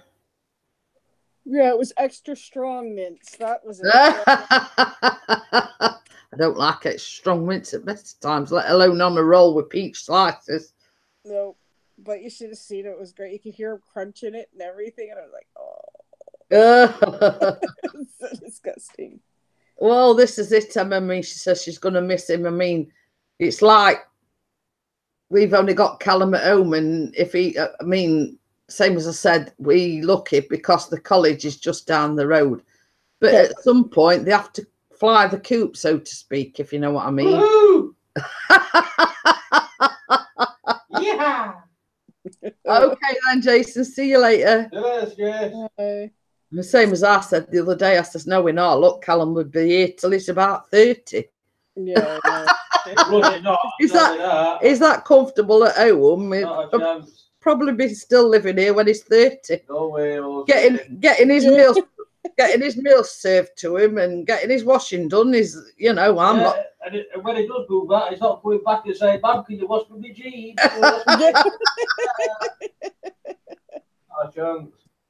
But yes, I think he's got his feet too firmly planted under the table for him to be going anywhere soon. Yeah, that's like Sean. I don't do his laundry at all. I don't cook for him. Nothing. Yeah. But I mean, the same as we've said, there comes a point where you've got to say, well, look, you know, you're such and such an age. Yeah. Darwin says he wished he'd have stayed at home. But I mean, there comes like a certain stage where, you know, you're this age, you should be doing things for yourself, not sort of relying on me to do this, that, and the other for you. Yeah, like buttering his toast in the morning. Yeah, exactly. There's little things that we don't mind doing for him, but I mean, it's like this morning he got up and Chris says, right, put your toast in, Callum. You know, but you knowing the struggle is, I mean, he's left-handed and he's struggles with his dexterity at the best of times. Can you imagine him still being there at tea time trying to butter this toast? Yep. You know what I mean? It's sort of one of them situations. It's, come here, Callum, you know, it's done. But if you were to say to Callum, well, you butter your toast, you put your chocolate spread or whatever on it, it's probably still be there at tea time trying to do it. Yeah, that's true. There is certain times where, you know, like I said, you need to step in and go, okay, you know what? Come on, this is too much. Yeah. Yeah. It's like the dishes. The boys do the dishes and everything else, and it's like sometimes I just want to get in there and wash them for them, but it's like, no, I need to let them do it themselves. Yeah. They're never going to learn. Hiya, Flying Monkey, how are you? Bye, yes, monkey. we're back home, back to normality. I'm sorry. That's orange. I know. See the bright bloody orange thing? I know. I think it's you know who. But yeah.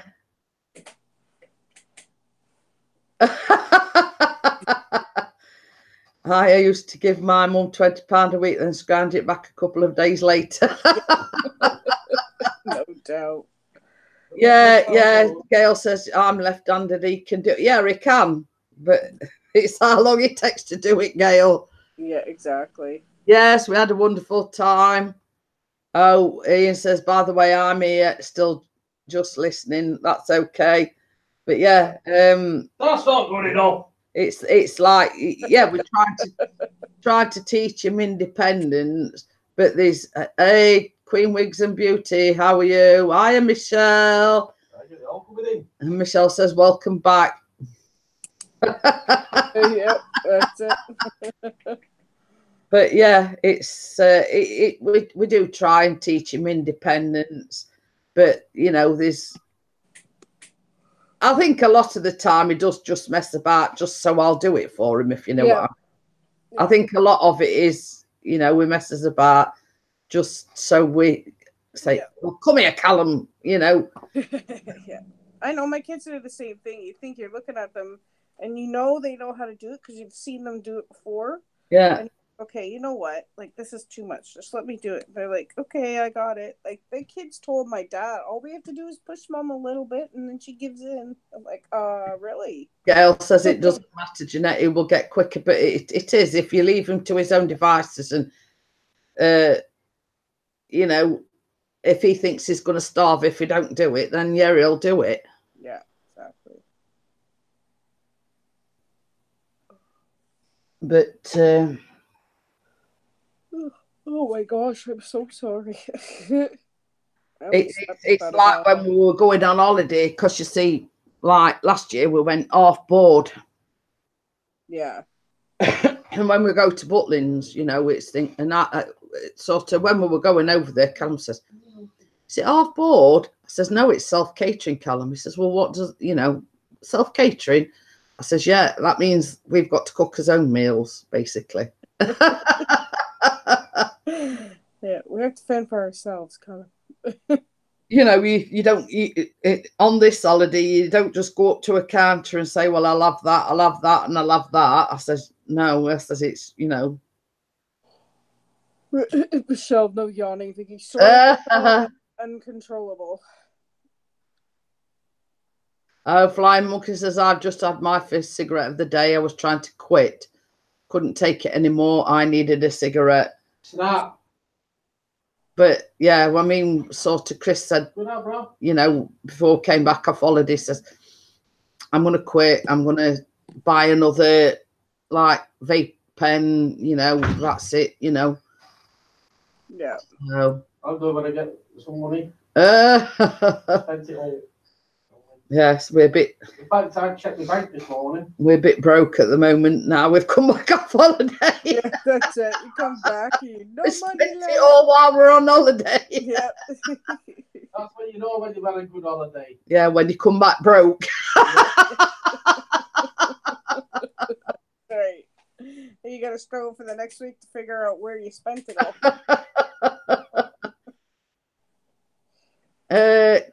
Nick says he gave up for 18 months. Wow. Hi, Nick. Hi, Nick. But yeah, I mean, when I had my weight loss surgery, I'd got to quit for 3 months. Yeah. So Chris quit as well. Oh, wow. And I was on like one of the vape pen things. And basically, he broke it one day. So I'm sat there going, what am I going to do? So when I was at work one day, I thought, sod this, I'm going for a packet of fags from shop. Yeah, exactly. Oh, he came in earlier. Hi, little bee. I know, just bugging you, Nick. But sorry if I missed you earlier on, Nick. I do apologise. No, we're still skin.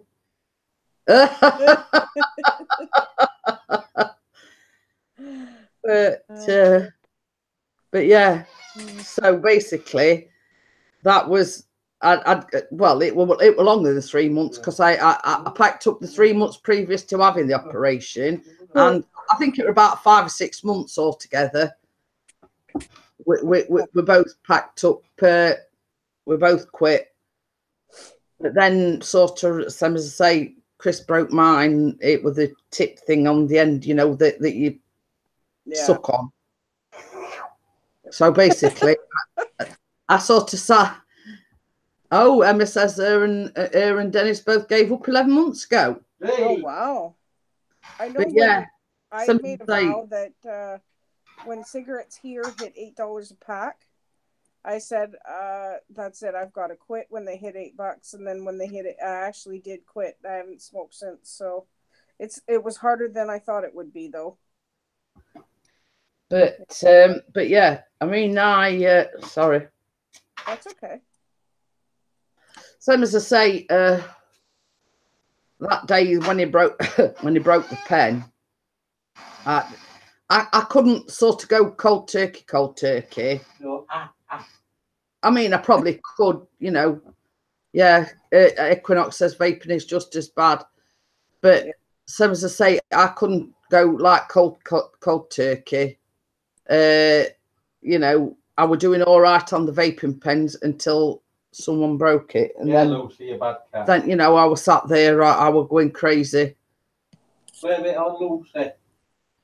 Yeah, it's all Pixie's fault. Yeah, blame him. Got to blame someone. Yeah. Oh, he's blaming Lucy, he says. Oh, okay. Lucy's probably looking at him. What are you blaming me for now? Yeah, exactly. What did I do? Leave me alone. I know, we want to see it. She's sort of, he's sat in his computer chair and she's sort of like that way on, and she's got a chin resting on his chest. Aww. She's Mr. Daddy. I bet. Her Tucker and Benny, I think, you know. Oh, are you back? Yeah. You know what I mean? Okay, let us out now, will you? Yeah, at last we can go out. You know, I'm not bothered that you're back or that you've been gone a week or anything, but I just want to go out. Yeah, exactly. I don't need you. Just go, okay, you're safe. Good. Bye. So long as I've got meat in my bowl and you keep putting my biscuits down, I couldn't give. Yeah. No. Rat's ass. Don't keep a fly monkeys. Yeah, exactly. That's it. Oh man.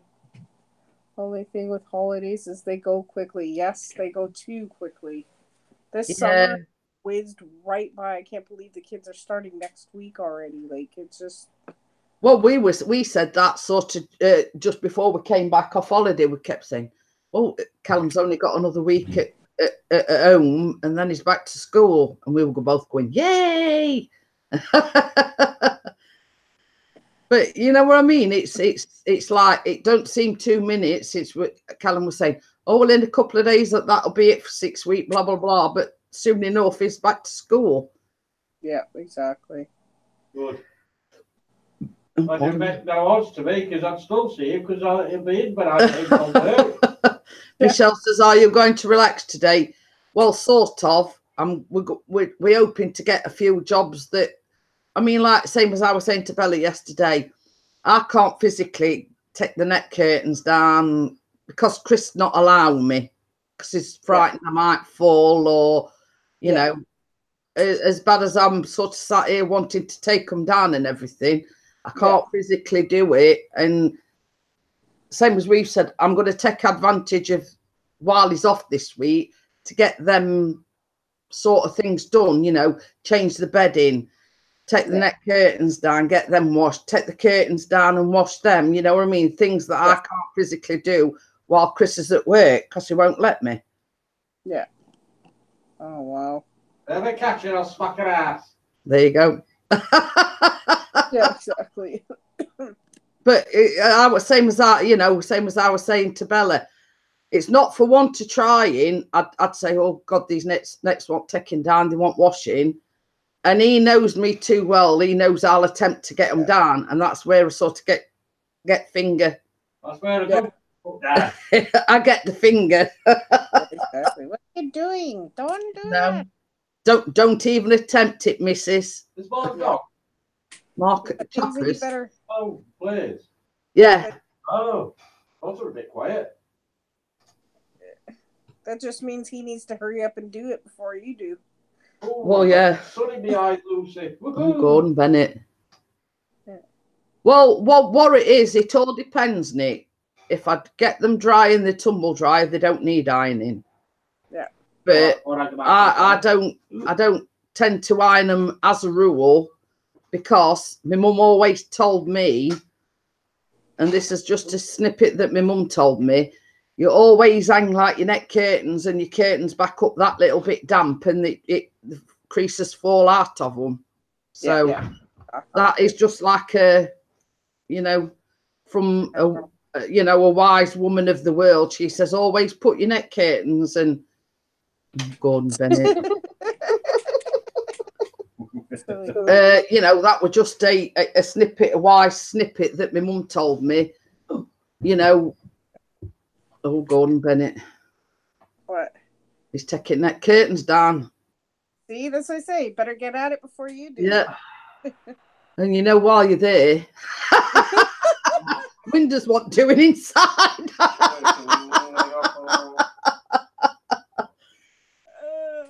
I got a honey-do list for you. Well, that's what my dad says. Not only have you got to take curtains and nets down, I want you to do windows inside while you're at it. I'm on holiday. I don't do cleaning while I'm on holiday. That's right. Well, it's not cleaning as such, is it? It's just cleaning. It's windows. Just, what else is it? Well, it's just a. Well, you know what to do with that, don't you? Yeah. It's your fault if I fall and break my neck. Oh well. Okay then, Gail. See you later. Thanks for coming Gail. in. Bye, Gail. My mom always had a list for my dad, and he called it the honey-do list. You know, it's like, do this, honey do that, and honey do this. No, mine's get it done list. Yeah, that's right. Get it done, or you have to deal with me later. Yes, that was another one of my mum's little snippets as well. White vinegar and newspaper. Yep. But you see, because Chris is a cleaner. It's kind of, yeah, you gotta use it. Yeah. Wait, something needs to be clean. You know. Yeah, exactly. Hint, hint, hint. I didn't say too much because you never know who's watching. That's right, yeah. But, you know, that bit sort of tells the story. That's it. Where's that list, Jeanette? No. No, it's sort of what he uses to clean the windows. Yeah, exactly. He's gonna throw them curtains at you in a minute. You know that, right? What's that? Oh boy. Hello, Pixie. So that's to actually. Oh. Nice Didn't view. want to really see that.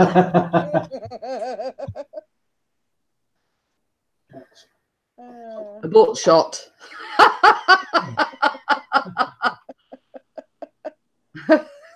Nick's put wax on, wax off.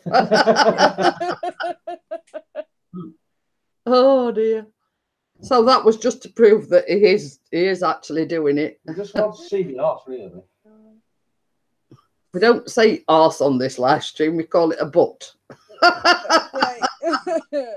LFBO.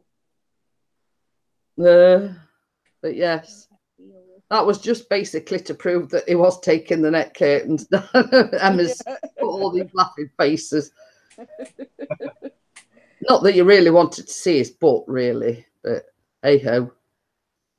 No if or buts, but get it done. Nick's put no ifs or buts, get him to do it. That's right. Literally butts. But yeah, you see, he's got them down, but he's struggling to take the wire out the net curtains now. Because the metal bits catching on the curtains. Oh, hi, Bella. Hiya, Bella. Hello, my honey bun. You've just missed me, boat. Yay. Okay. Okay, then. Hopefully I don't fall asleep this time. She says, hi all, I'm in town, so I have to watch my data. I just want to say hi to everyone. Jeanette, I'll phone you later. I'll be back for Vicky's. If you want to see a man in action, Bella, Pixie took me the net curtain down, look.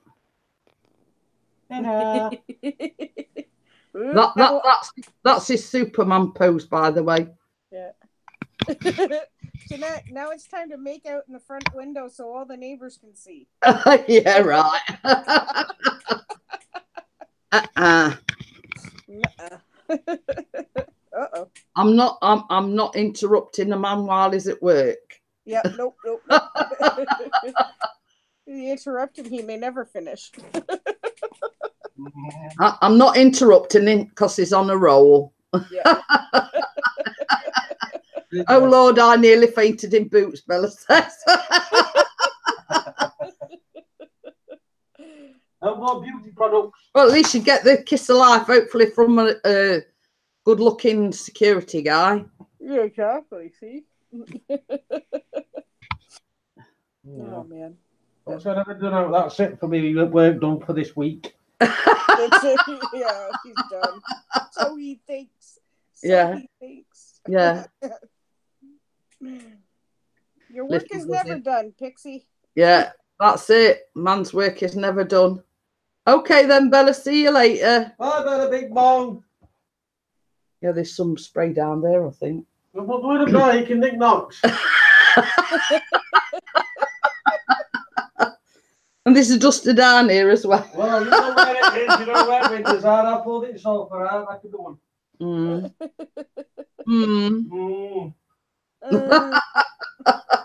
She can order me a barbers because she's on a live stream. Took her, hey, mate.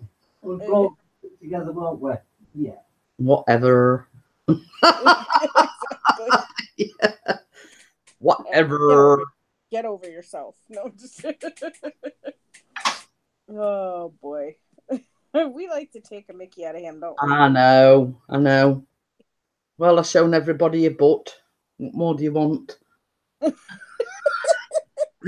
I gave you a bit of free advertising space. Tune into Pixie's channel. Here's a rear view. Oh my gosh. Get a rear view mirror. I didn't charge you for that, did I? Nope. That was Oh, what can I charge you for taking beds down? Michelle's put no comment. Yeah, exactly. Yeah. But there you go.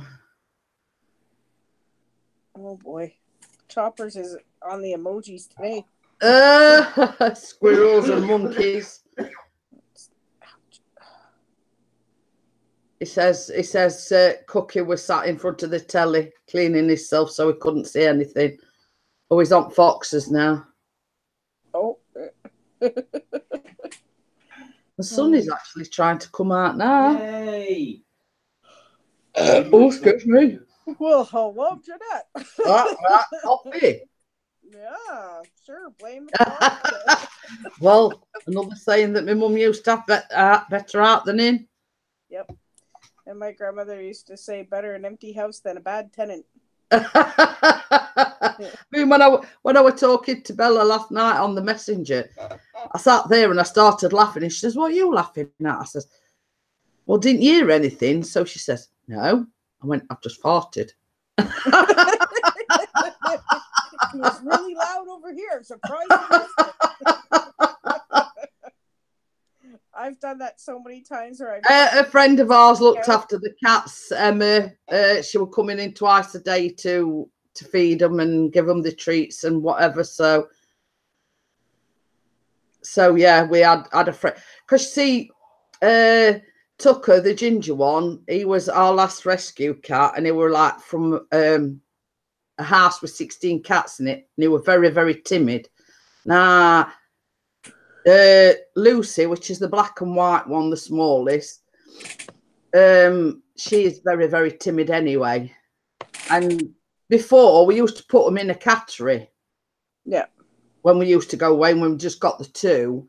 And every time when we used to put them in a cattery, you wouldn't see Lucy for days on end. She'd hide behind the washing machine, behind the sofa. It was like it scared her.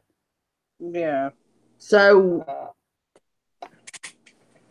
I think it was last year we decided, after we got Tucker, that we were going to get somebody in to cat sit the cats, if you know what I mean. Because same as we said, they're a lot more relaxed in their own surroundings. They're getting their own comforts on, and they're getting the routine that they normally have when they're at home.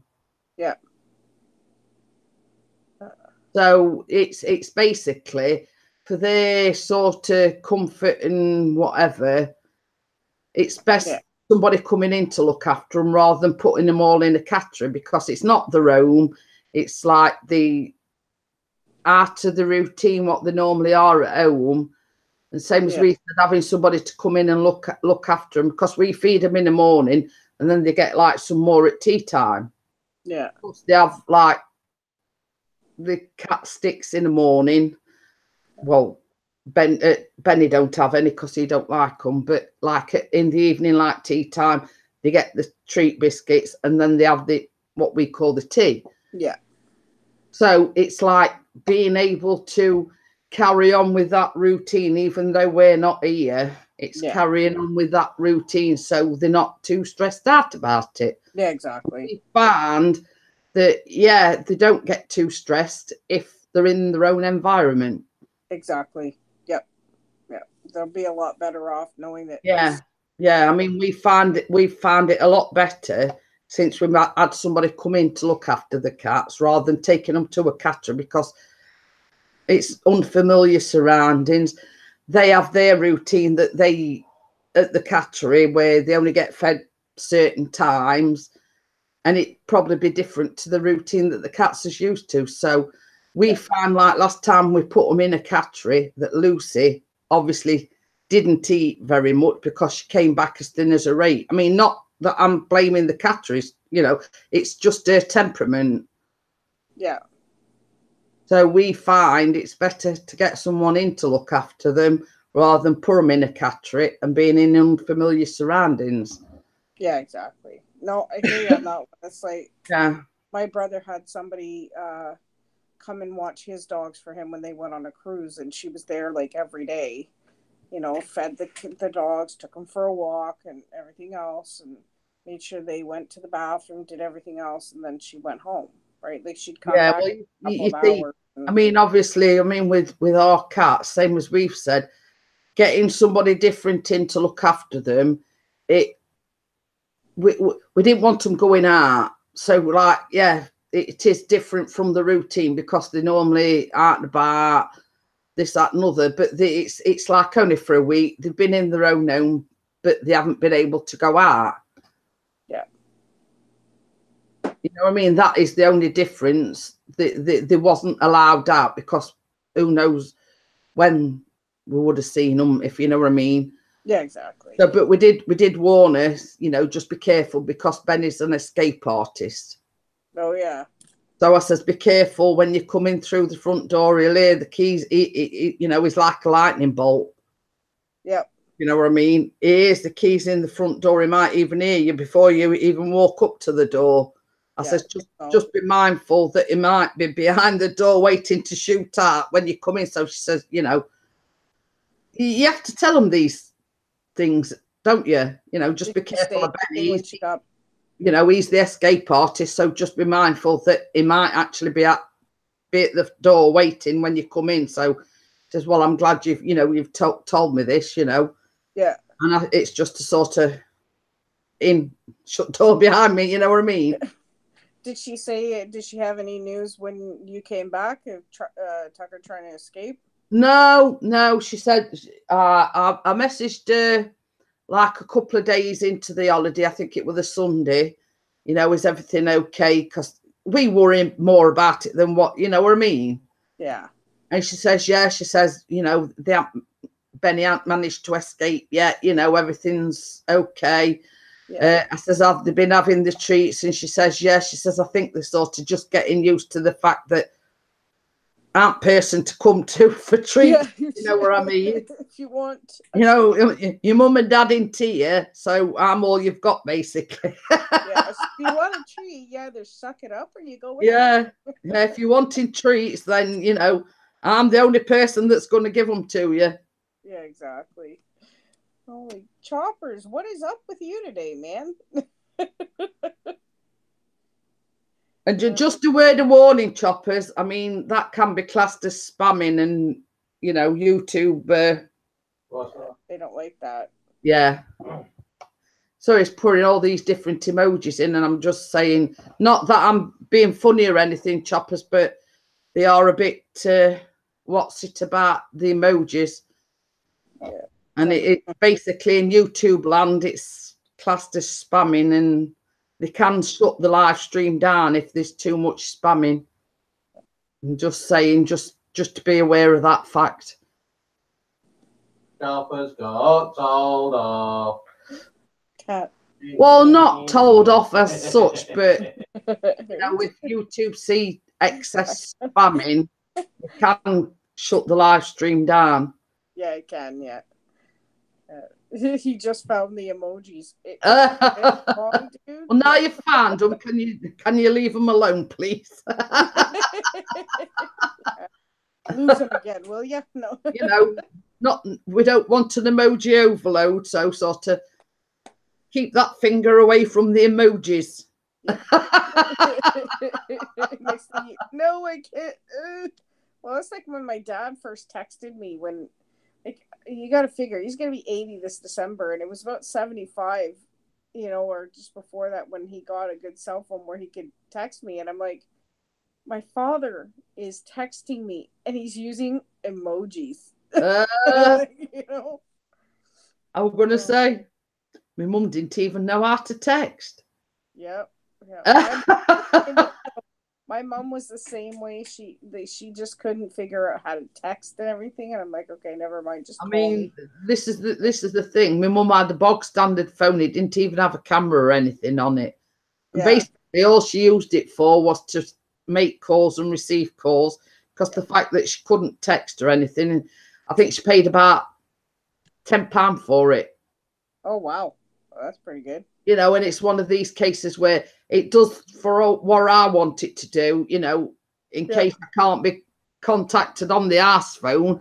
If I'm out and about, I can be contacted on my mobile. Anything else, you know what I mean? Because exactly. I sat down and went through it several times with my mum, but she still didn't get it. If you know what I mean. Sat down and explained, well, you do this and you do that. And, you know, But, you know, it never sunk in, if you know what I mean. Yeah. She loves to text a lot. We see that's it. Once they learn how to do it, it's like, you know, what if I don't use it?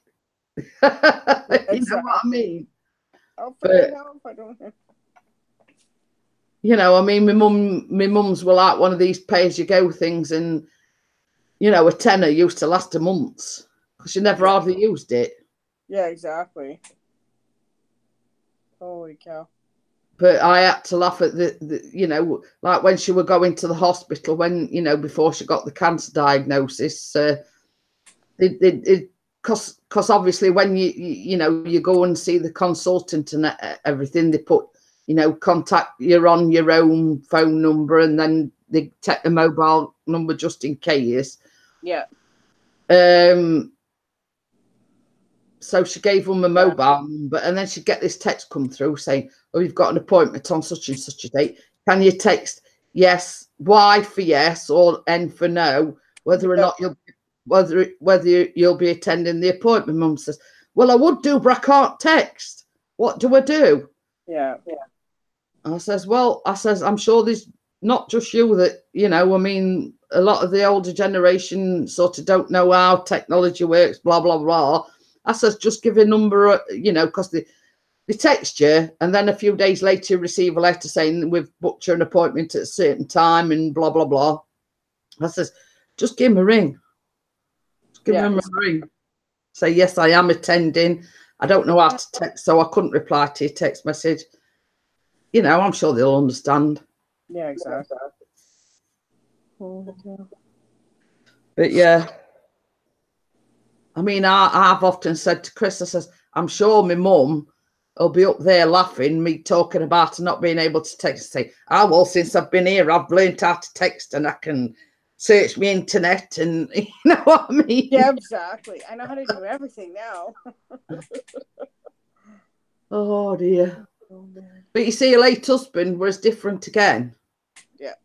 You know, he knew what they, you know, because he was computer savvy. Yeah. So I mean, he got a laptop and everything, and you know, we were quite computer savvy. Yeah.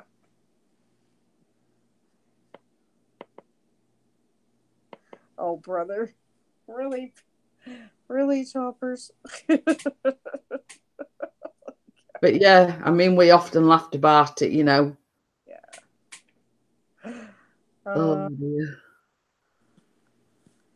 I tell you. You know, and the fact that I've got my own YouTube channel and blah blah blah. You know what I mean? She'd be back saying, "What's your next on YouTube?"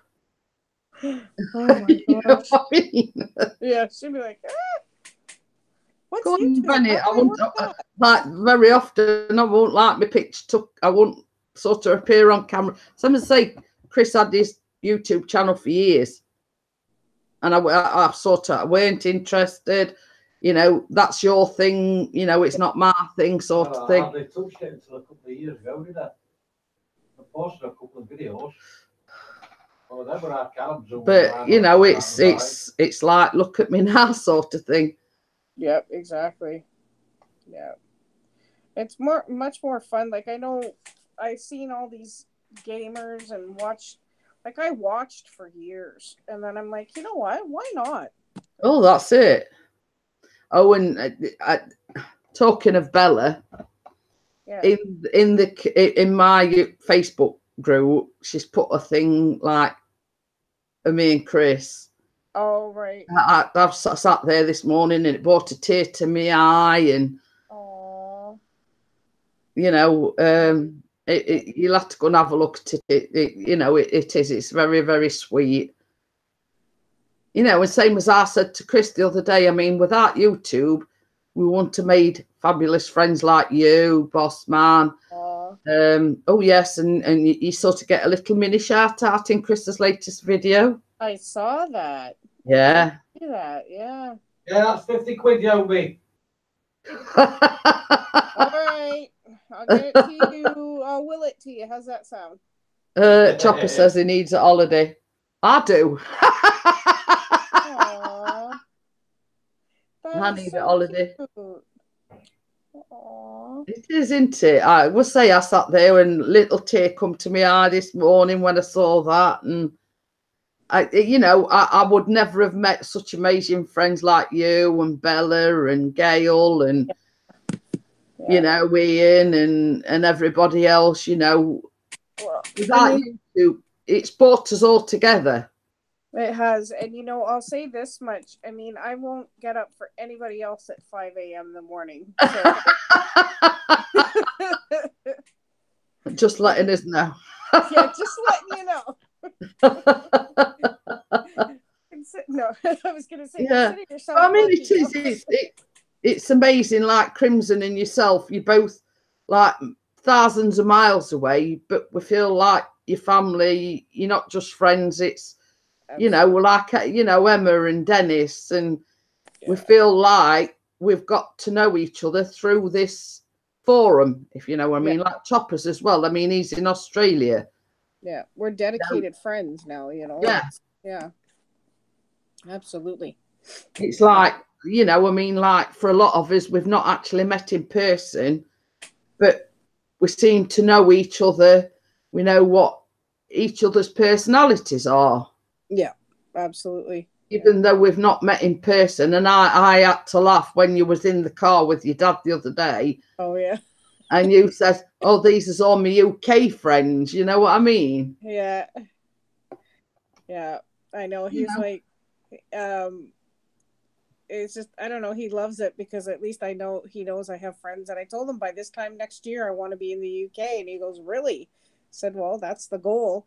I said, "I want to bring the whole kids and like the whole family, the kids and everything else." And he says, "Well, maybe my next year you'll be able to afford it. Who knows, right?" Well, this is it. This is it. And Chopper says, I did a live stream this afternoon about my welder dying, and some of my subscribers wanted to donate me some money to buy a new one. Aww. It does. It's amazing. Yeah. The support that you get. Yeah, it is like a family. Like Jeanette's like a second mom to me because my mom isn't exactly all there, but I still love to spend time with her and everything else and whatever. But I mean, Jeanette's the one I go to for advice, and it's like Pixie's the one we like to joke around with, and of course Ian's the big goofball, and Emily and Kate and stuff like that are like sisters, and it's Yeah, this is it. It is. It's and we always say that wherever possible, I like to watch. I mean, it's different with Choppers. And sorry, Choppers, we won't be donating because we're broke. Yeah. Just make that point that we're broke since we came back on holiday. That's okay. I was going to say, and Barry's that cousin you never talk about. But yeah, it's same as I say. It's like I love sitting here interacting with everybody because I know you've got your regulars, haven't you? Yeah, absolutely. We do have the occasional like strange person or whatever coming in, but it's I was only joking, Choppers, but yeah, it's true. We're broke since we came back off his holidays. But you know what I mean? Let's say, for instance, I mean, it's like Pixie's got the super chat and everything. He never asked for donations, but it brings a tear to his eye when such as Kate or Bossman, they both did a super chat the other day, and it does bring a tear to your eyes that you know you're that good friends with people that you don't ask for donations, but they just do it out the kindness of the heart. Yep, exactly. Hiya, Janique. But yeah, it's well, it's like everybody keeps telling me to learn how to put my PayPal in my description. I'm like, whatever, I'll learn eventually. I'm not. Well, you see, we were talking about that the other day. Hi, Kate, how are you? Same as I was saying to Chris. I mean, my watch time hours is going up fast, and I says, I don't know sort of the rules and regulations, but I says, couldn't I sort of redirect any super chat or whatever that I get to yours. Yeah. So, Alex is making a really nice video. Oh, yes, and that's the thing as well. Yeah. On the Facebook group, the pinned video for this week is Williams Super Pop Bros, the car thing. Yeah. That's one of my favorite ones so far. Yeah, Emma says that's what I love about your live streams, Jeanette. The love and support is amazing, and the friendship we have made is great. You guys are amazing. We see, this is what I'm saying, Emma. We've never actually met in person, but I class everyone as part of our community. We've Absolutely. never met, you know, there's the, you know, I mean, we've met Bella, we've met Random Life, we've met Eagle Vic, you know, we've met Emily, you know and what I mean? Nick and Raven and you know, there's not many we've sort of met in person, but we like the community. Yeah, we might get called because we've got this community. Yeah. Do you understand what I'm saying? Oh, yeah. Yeah. You see, a lot of people don't understand the concept of friendship and a community. Oh, yes, and not forgetting Nick, of course. Yes, we've met Nick. Yes. But what I'm saying is, unfortunately, meow. Yep, that's it. The claws have come out. But yeah, I mean, people don't understand the concept of a community of friendship. And this is, you know, what people don't understand. You know, we're not just there to gain subscribers. We're not there just to, you know, Yeah. awesome sauce or pay it forward or whatever. Yeah. We are here as a community, as friends. Yeah, and we grow like that, you know, and I mean, there's new people coming in all the time, and we welcome them. And that's the one thing that, like, even I say on my live streams now too, is the fact of don't come in asking for support. Come in, talk to people, get to know people. Exactly. Then, you know, you don't have to ask for support. It's given. Yeah. You know, we support each other. Well, this is what we say more or less every live stream, you and me both. You know, if you make friends while you're here, if you get support while you're here, but the most important thing is to interact with the chat, not just come in and say, well, I'm supporting you, support me back. If you make friends or you gain support from being in this live stream, then all well and good. Absolutely. Yep. You know what I mean? And same as Vicky says, you know, if people want to, they'll support you. Whether, you know, whatever. And it's like I had a few come over from your quiz the other day. Is it Colorado Martini or something? They came over. I'm from Night Owls. Yeah. You know, and that's without asking. You know, you don't have to sit there saying, I support you. Can you support me back? Exactly. It will be given, you know, regardless. Yeah, exactly. Emily put, I gained a genuine friend out of it and something I never thought I'd get, a boyfriend. So, yeah. You never know what can happen. This is it. This is it. Same as I say, I mean, you know, I mean, it's same when you go into anybody's live stream. If somebody says they've supported you, I'll go and have a look at their channel. I'll look at the videos, what it, you know, what it contains. And if I like what I see, then I support them back. Yeah. You know what I mean? It's not a case, and this is, I mean, and I've got to say to Emma, wow. Yeah. I mean, to say she's only been on YouTube for a few weeks, it's gone boom. Viral. Yeah. Yeah. You know, and that's what good singers get. Well, this is what I'm saying. It's through sort of our community that, you know, you've got art there, you've got your videos and your songs, and, you know, and it makes it even better that she's a fantastic singer. Oh, goodness, yeah. She's awesome. So, especially when she was singing Happy Birthday to Ian. I mean, it was like, that was really pretty. Yeah. Nick says he tends to sub to people that he can relate to. Absolutely. Yeah, but Nick, we're awesome. Yeah, and Winifred says, Jeanette, you are still here. Well, I've got a lot of catching up to do, Anne. That's all. I haven't seen her in a week, really. Yeah. Well, you have, but I've only been doing short live streams. But yeah, it's. I'm amazed at at the support, and I mean, and I know, like, if I've got a problem, I can go to any one of these ladies and say, well, look, I've got a problem. What do you think? Absolutely. And the same for anybody else. I'm here for anybody. I mean, like, Nick, Emma, Emily, if you've got a problem. And as I posted in the group, I'm a September girl, and it says, ears that listen, etc., and Art of Gold. But that is me to a T. Yep. Yeah. You know what I mean? I do have ears that listen, arms that hug.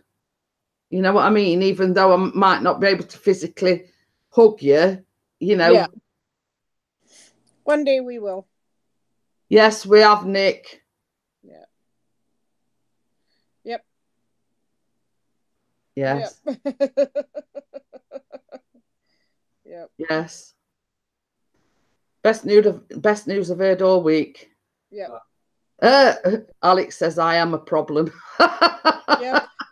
Well, yeah, but what I'm saying is, like, I mean, let's say talking, if Alex felt the need to say, look, Jeanette, I've got this problem, I can relate to Alex because Callum's sort of a similar age. Yep. And it's a case of, I've been there, I've done that, I've got the T-shirt. Absolutely. Yep. And that's the thing. Like I phoned Jeanette several times, just having a crap day. And I mean, she's phoned me. Emily and I have talked, and I always say, I don't care what time it is. It could be 3:00 in the morning, my time. I don't care. If you really need a friend that bad, you know how to get a hold of me. Yeah, and I've said the same. I mean, Bella's said the same to me. I mean, like, obviously, things that have gone on recently. Vicky said the same to me. Bella said the same to me. Being taken down, I see, Jeanette. What what you were talking about, the certain thing that happened, the big news. Oh yeah. Yes. But it's I forgot what I was saying now. Yeah. I sort of saw that comment and thought, what's it about? But yeah, like recent events, I know that I've had the community support because everybody stood behind me, everybody's been there for me, and Vicky and Bella, Emily, Kate, and everybody said, well, it don't matter if you need somebody to talk to, I'm here for you. It don't matter what time it is, because at the end of the day, I've got problems like everybody else has. Yep, absolutely. As much as I love to, give advice and whatever, there's sometimes when I need it. Yeah, exactly. And oh yeah, because I nearly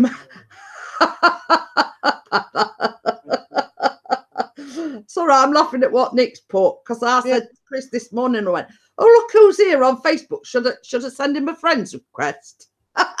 Yeah. Oh my God. Oh man. But yeah, that's what I'm laughing at, because Chris will tell you. I went, oh look, it's come up at suggested friends, and says, should I send him a friend's request? Yeah, let me think about it for a while. Best laugh I've had all day. Yeah, exactly. I know, I'd be sitting there going, let me think. Well, it didn't take me long to think about it, put it that way. Oh, yeah, I guarantee it took you about 1.2 seconds, maybe. Yeah. Oh. You know what, though? I mean, the thing is, the guy needs to get his life right. That's all I can say. Like, if he is actually a life coach, aren't you supposed to encourage people, not tear them down every time they talk? Oh, well, you know what? I'm not going to talk about it. It's just... Some, as I say, I said to Chris this morning, I said, that's best laugh I've had all day. Yeah. Absolutely. Oh, well. Yeah. What are you going to do? Promoting a pyramid scheme.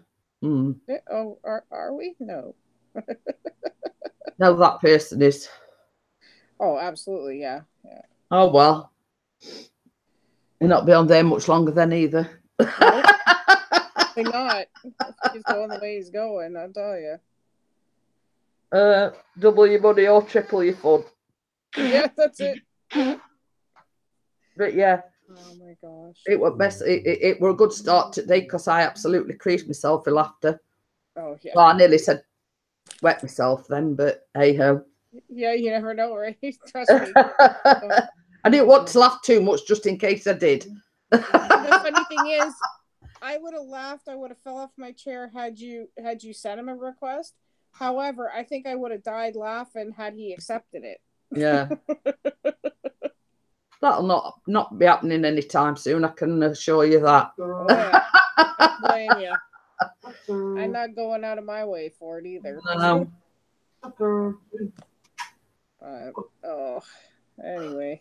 And the only thing I've got to say about that, how the mighty have fallen. Yep. Saying. Yep. Saying he wants to help everybody else, but he can't help himself. No.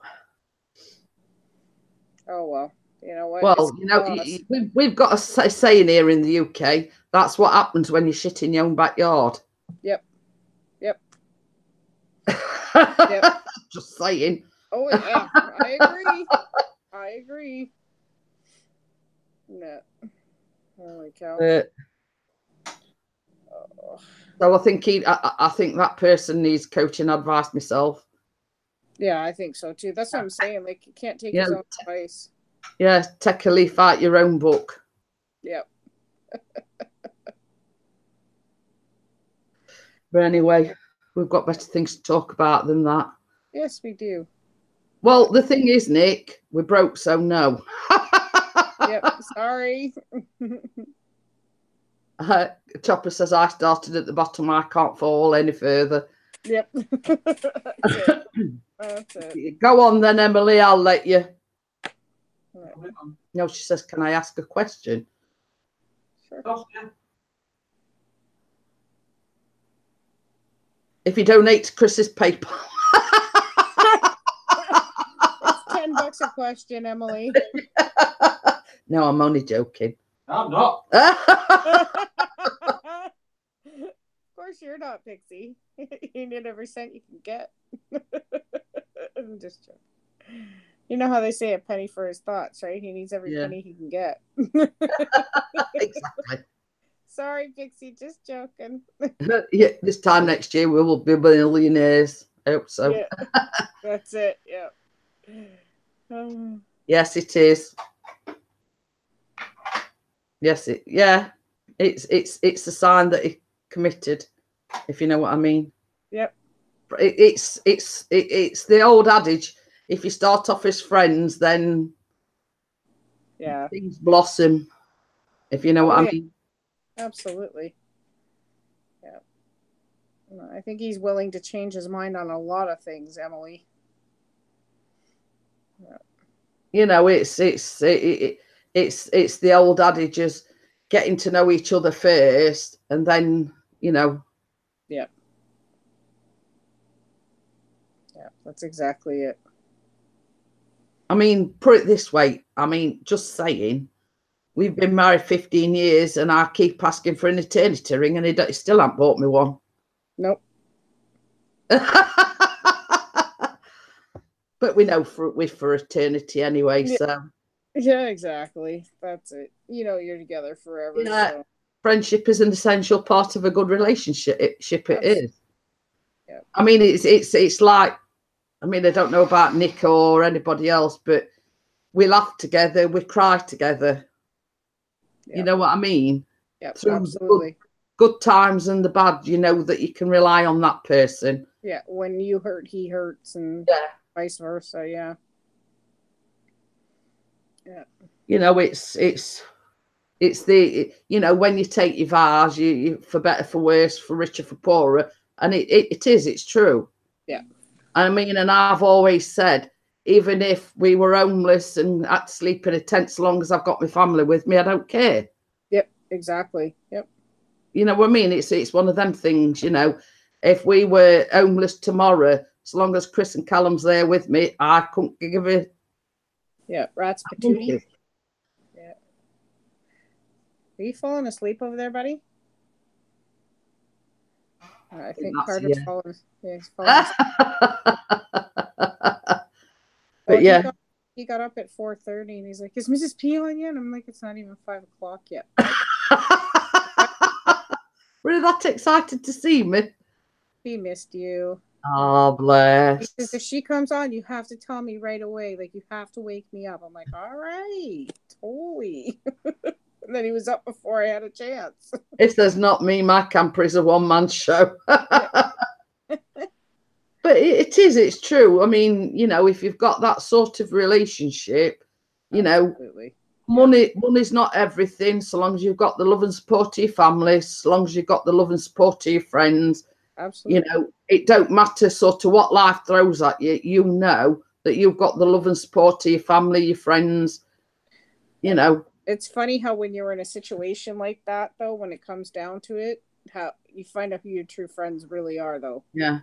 Yeah. But you see, I mean, we've always said as well, I mean, let's say, for instance, we won the lotto, and this is both mine and Chris's sort of perception of things. You get friends and everybody coming out of the woodwork that had never spoke to you in donkey's years and saying, "Oh, I've always been a friend of yours," blah, blah, blah, blah, blah. You have? Where you been for the last 10 years? And same as Chris says, he says, you know, not to come on door and say, "Oh, you know, I've come to see my best friend, blah, blah, blah." You know, where have you been for the last 10 years? Bye, just because I've come into, you know, some money. Yeah. Yeah. And the funny thing is, though, it is true. Like, you think that, you know, all these people that say, "Oh, Mo, I'm always there for you," and everything else, but they're not, you know, and then when you win a lottery or when something good happens to you or whatever, all of a sudden they're trying to be your best friend. Yeah.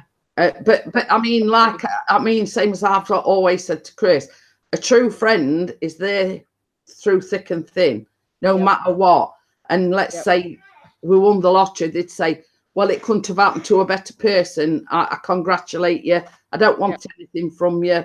Blah, blah, blah. Exactly. You know, they're just glad for you. Yeah, exactly. And that's a true friend. Yeah, exactly. Steve Power Ages just messages me. He says, "Fancy a flight today?" I says, "Yeah, can do." So oh. So where you going then? Yeah, it's all right. His mate that he met through YouTube. I mean, he watched some of Chris's videos. He is a local. Has just asked him if he wants to go flying the drone. Well, there you go. Something to do today, Pixie. Huh? After his clean windows. Yeah. Clean the windows first, and then you can go droning. Yeah, you can do whatever after that. But yeah, I mean, it's like your true friends would be there congratulating you and saying, you know, I'm glad, you know, it couldn't have happened to a nicer person or a nicer couple or whatever. They're just glad for you. Yeah. You know what I mean? Yep, absolutely. But don't want anything from you. Yeah, and that's it. Like, I have a few friends. Like at the end of the day, that's the true meaning of a friend. They're glad for you, but don't want anything from you. Yeah, I always told my dad, I said, if I ever win the lottery or whatever, the first place I'm going is London, England. Sorry. And he goes, "Really?" And absolutely. Well, but this is it, you know, your true friends are true friends in that respect, that they're glad for you, you know, they congratulate you, but don't want anything from you. Yep, absolutely. And it's same if any of my friends were to win the lottery. I don't want anything from them. I'm just glad that, you know, good fortunes come your way. Yeah, and if they throw you a couple $100 here and there, you know. Or a couple of thousand. Yeah, exactly. I won't say no. But no. No, but I mean, you know, those true friends that are with you in your lowest are the ones that are going to be there no matter if you win or not, or, you know, they're going to be there for you. And it's, if you're with me at my lowest, then when I'm at my highest, I'll be there for you. Yeah, you know? Exactly. And it's like come rain or shine, they're there for you. Yeah, exactly. You know, whether it rains on you or the sun shines on you, they're there for you, you know. Yeah, exactly. I've even said you and Pixie and the rest of the coffee crew have been there for me more than even my friends out here have been, you know. So. Yeah, Chopper says if I win the lotto, you wouldn't see me for tie tracks out of town. Yep. But I mean, like we've discussed this, and the same as we've said, if we won the lotto, we'd go straight back to the Isle of Wight.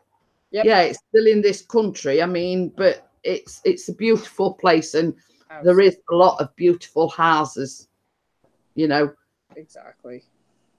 You know, and it's like we've joked about it, and we've said, oh well, if we win the lottery, we're going to buy Bella and Baz one. But yep.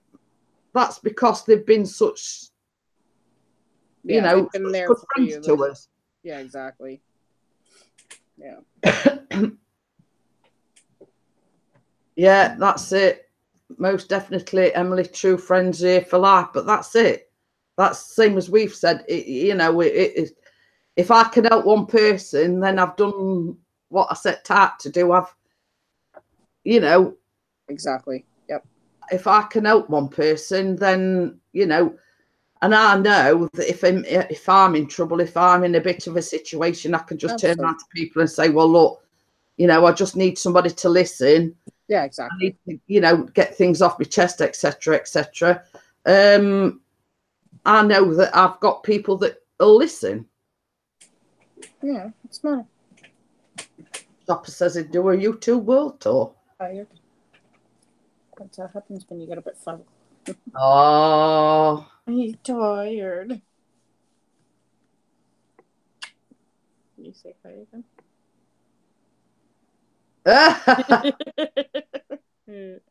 Hello. And no fighting over the sticks of rock, Carter. Hiya, Vanessa.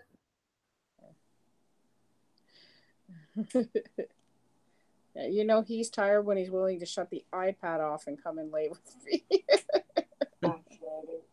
Was it Austin that broke his finger, or were it Sean? It was Austin.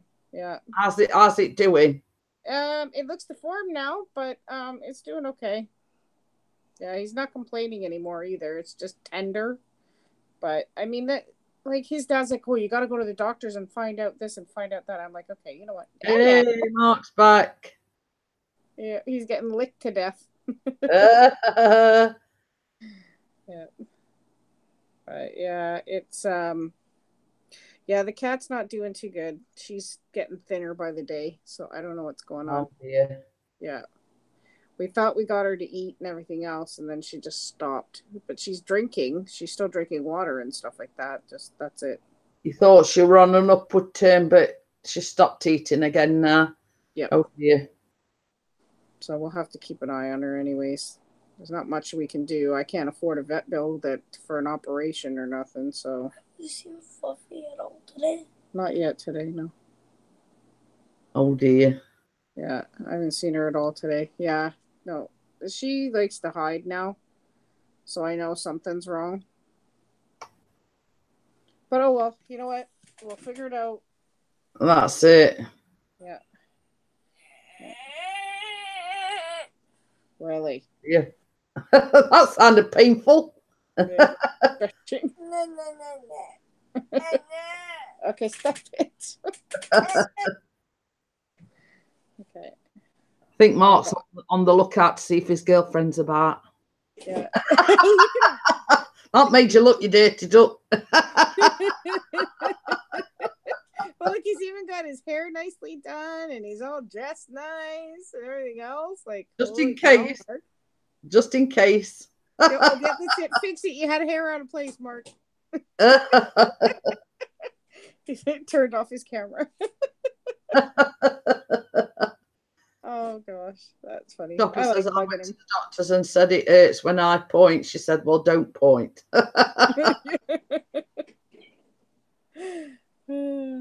Yeah, I know why Carter's stopped playing on the iPad. He's hungry. Well, I've not been going on much longer. Yeah, I've been on for about an hour. Oh, it's gone. Bye, Mark. Hey? Close and shut. Not talking about you. You didn't hear that little announcement, did you? Yeah, exactly. He shouted, "I'm Uncle Lavy." Yeah. I said, "We weren't talking about you." Exactly. We were talking about what? Yep. So he thought he'd make that little announcement. Oh yeah. Yeah. Sorry about that. Right, I'm going to shut it down now. I have been going on for like 2.5 hours. Back to normality, as this title suggests, but hey ho. So I will see everyone in the morning. I want to thank everybody that came in the chat, and thanks for having me. Yes, and I thank Vicky for coming on the panel and Mark coming on the panel. So I will see everyone in the morning because normality is resumed. Yep. See you all, guys. Bye. Goodbye. Bye, Carter.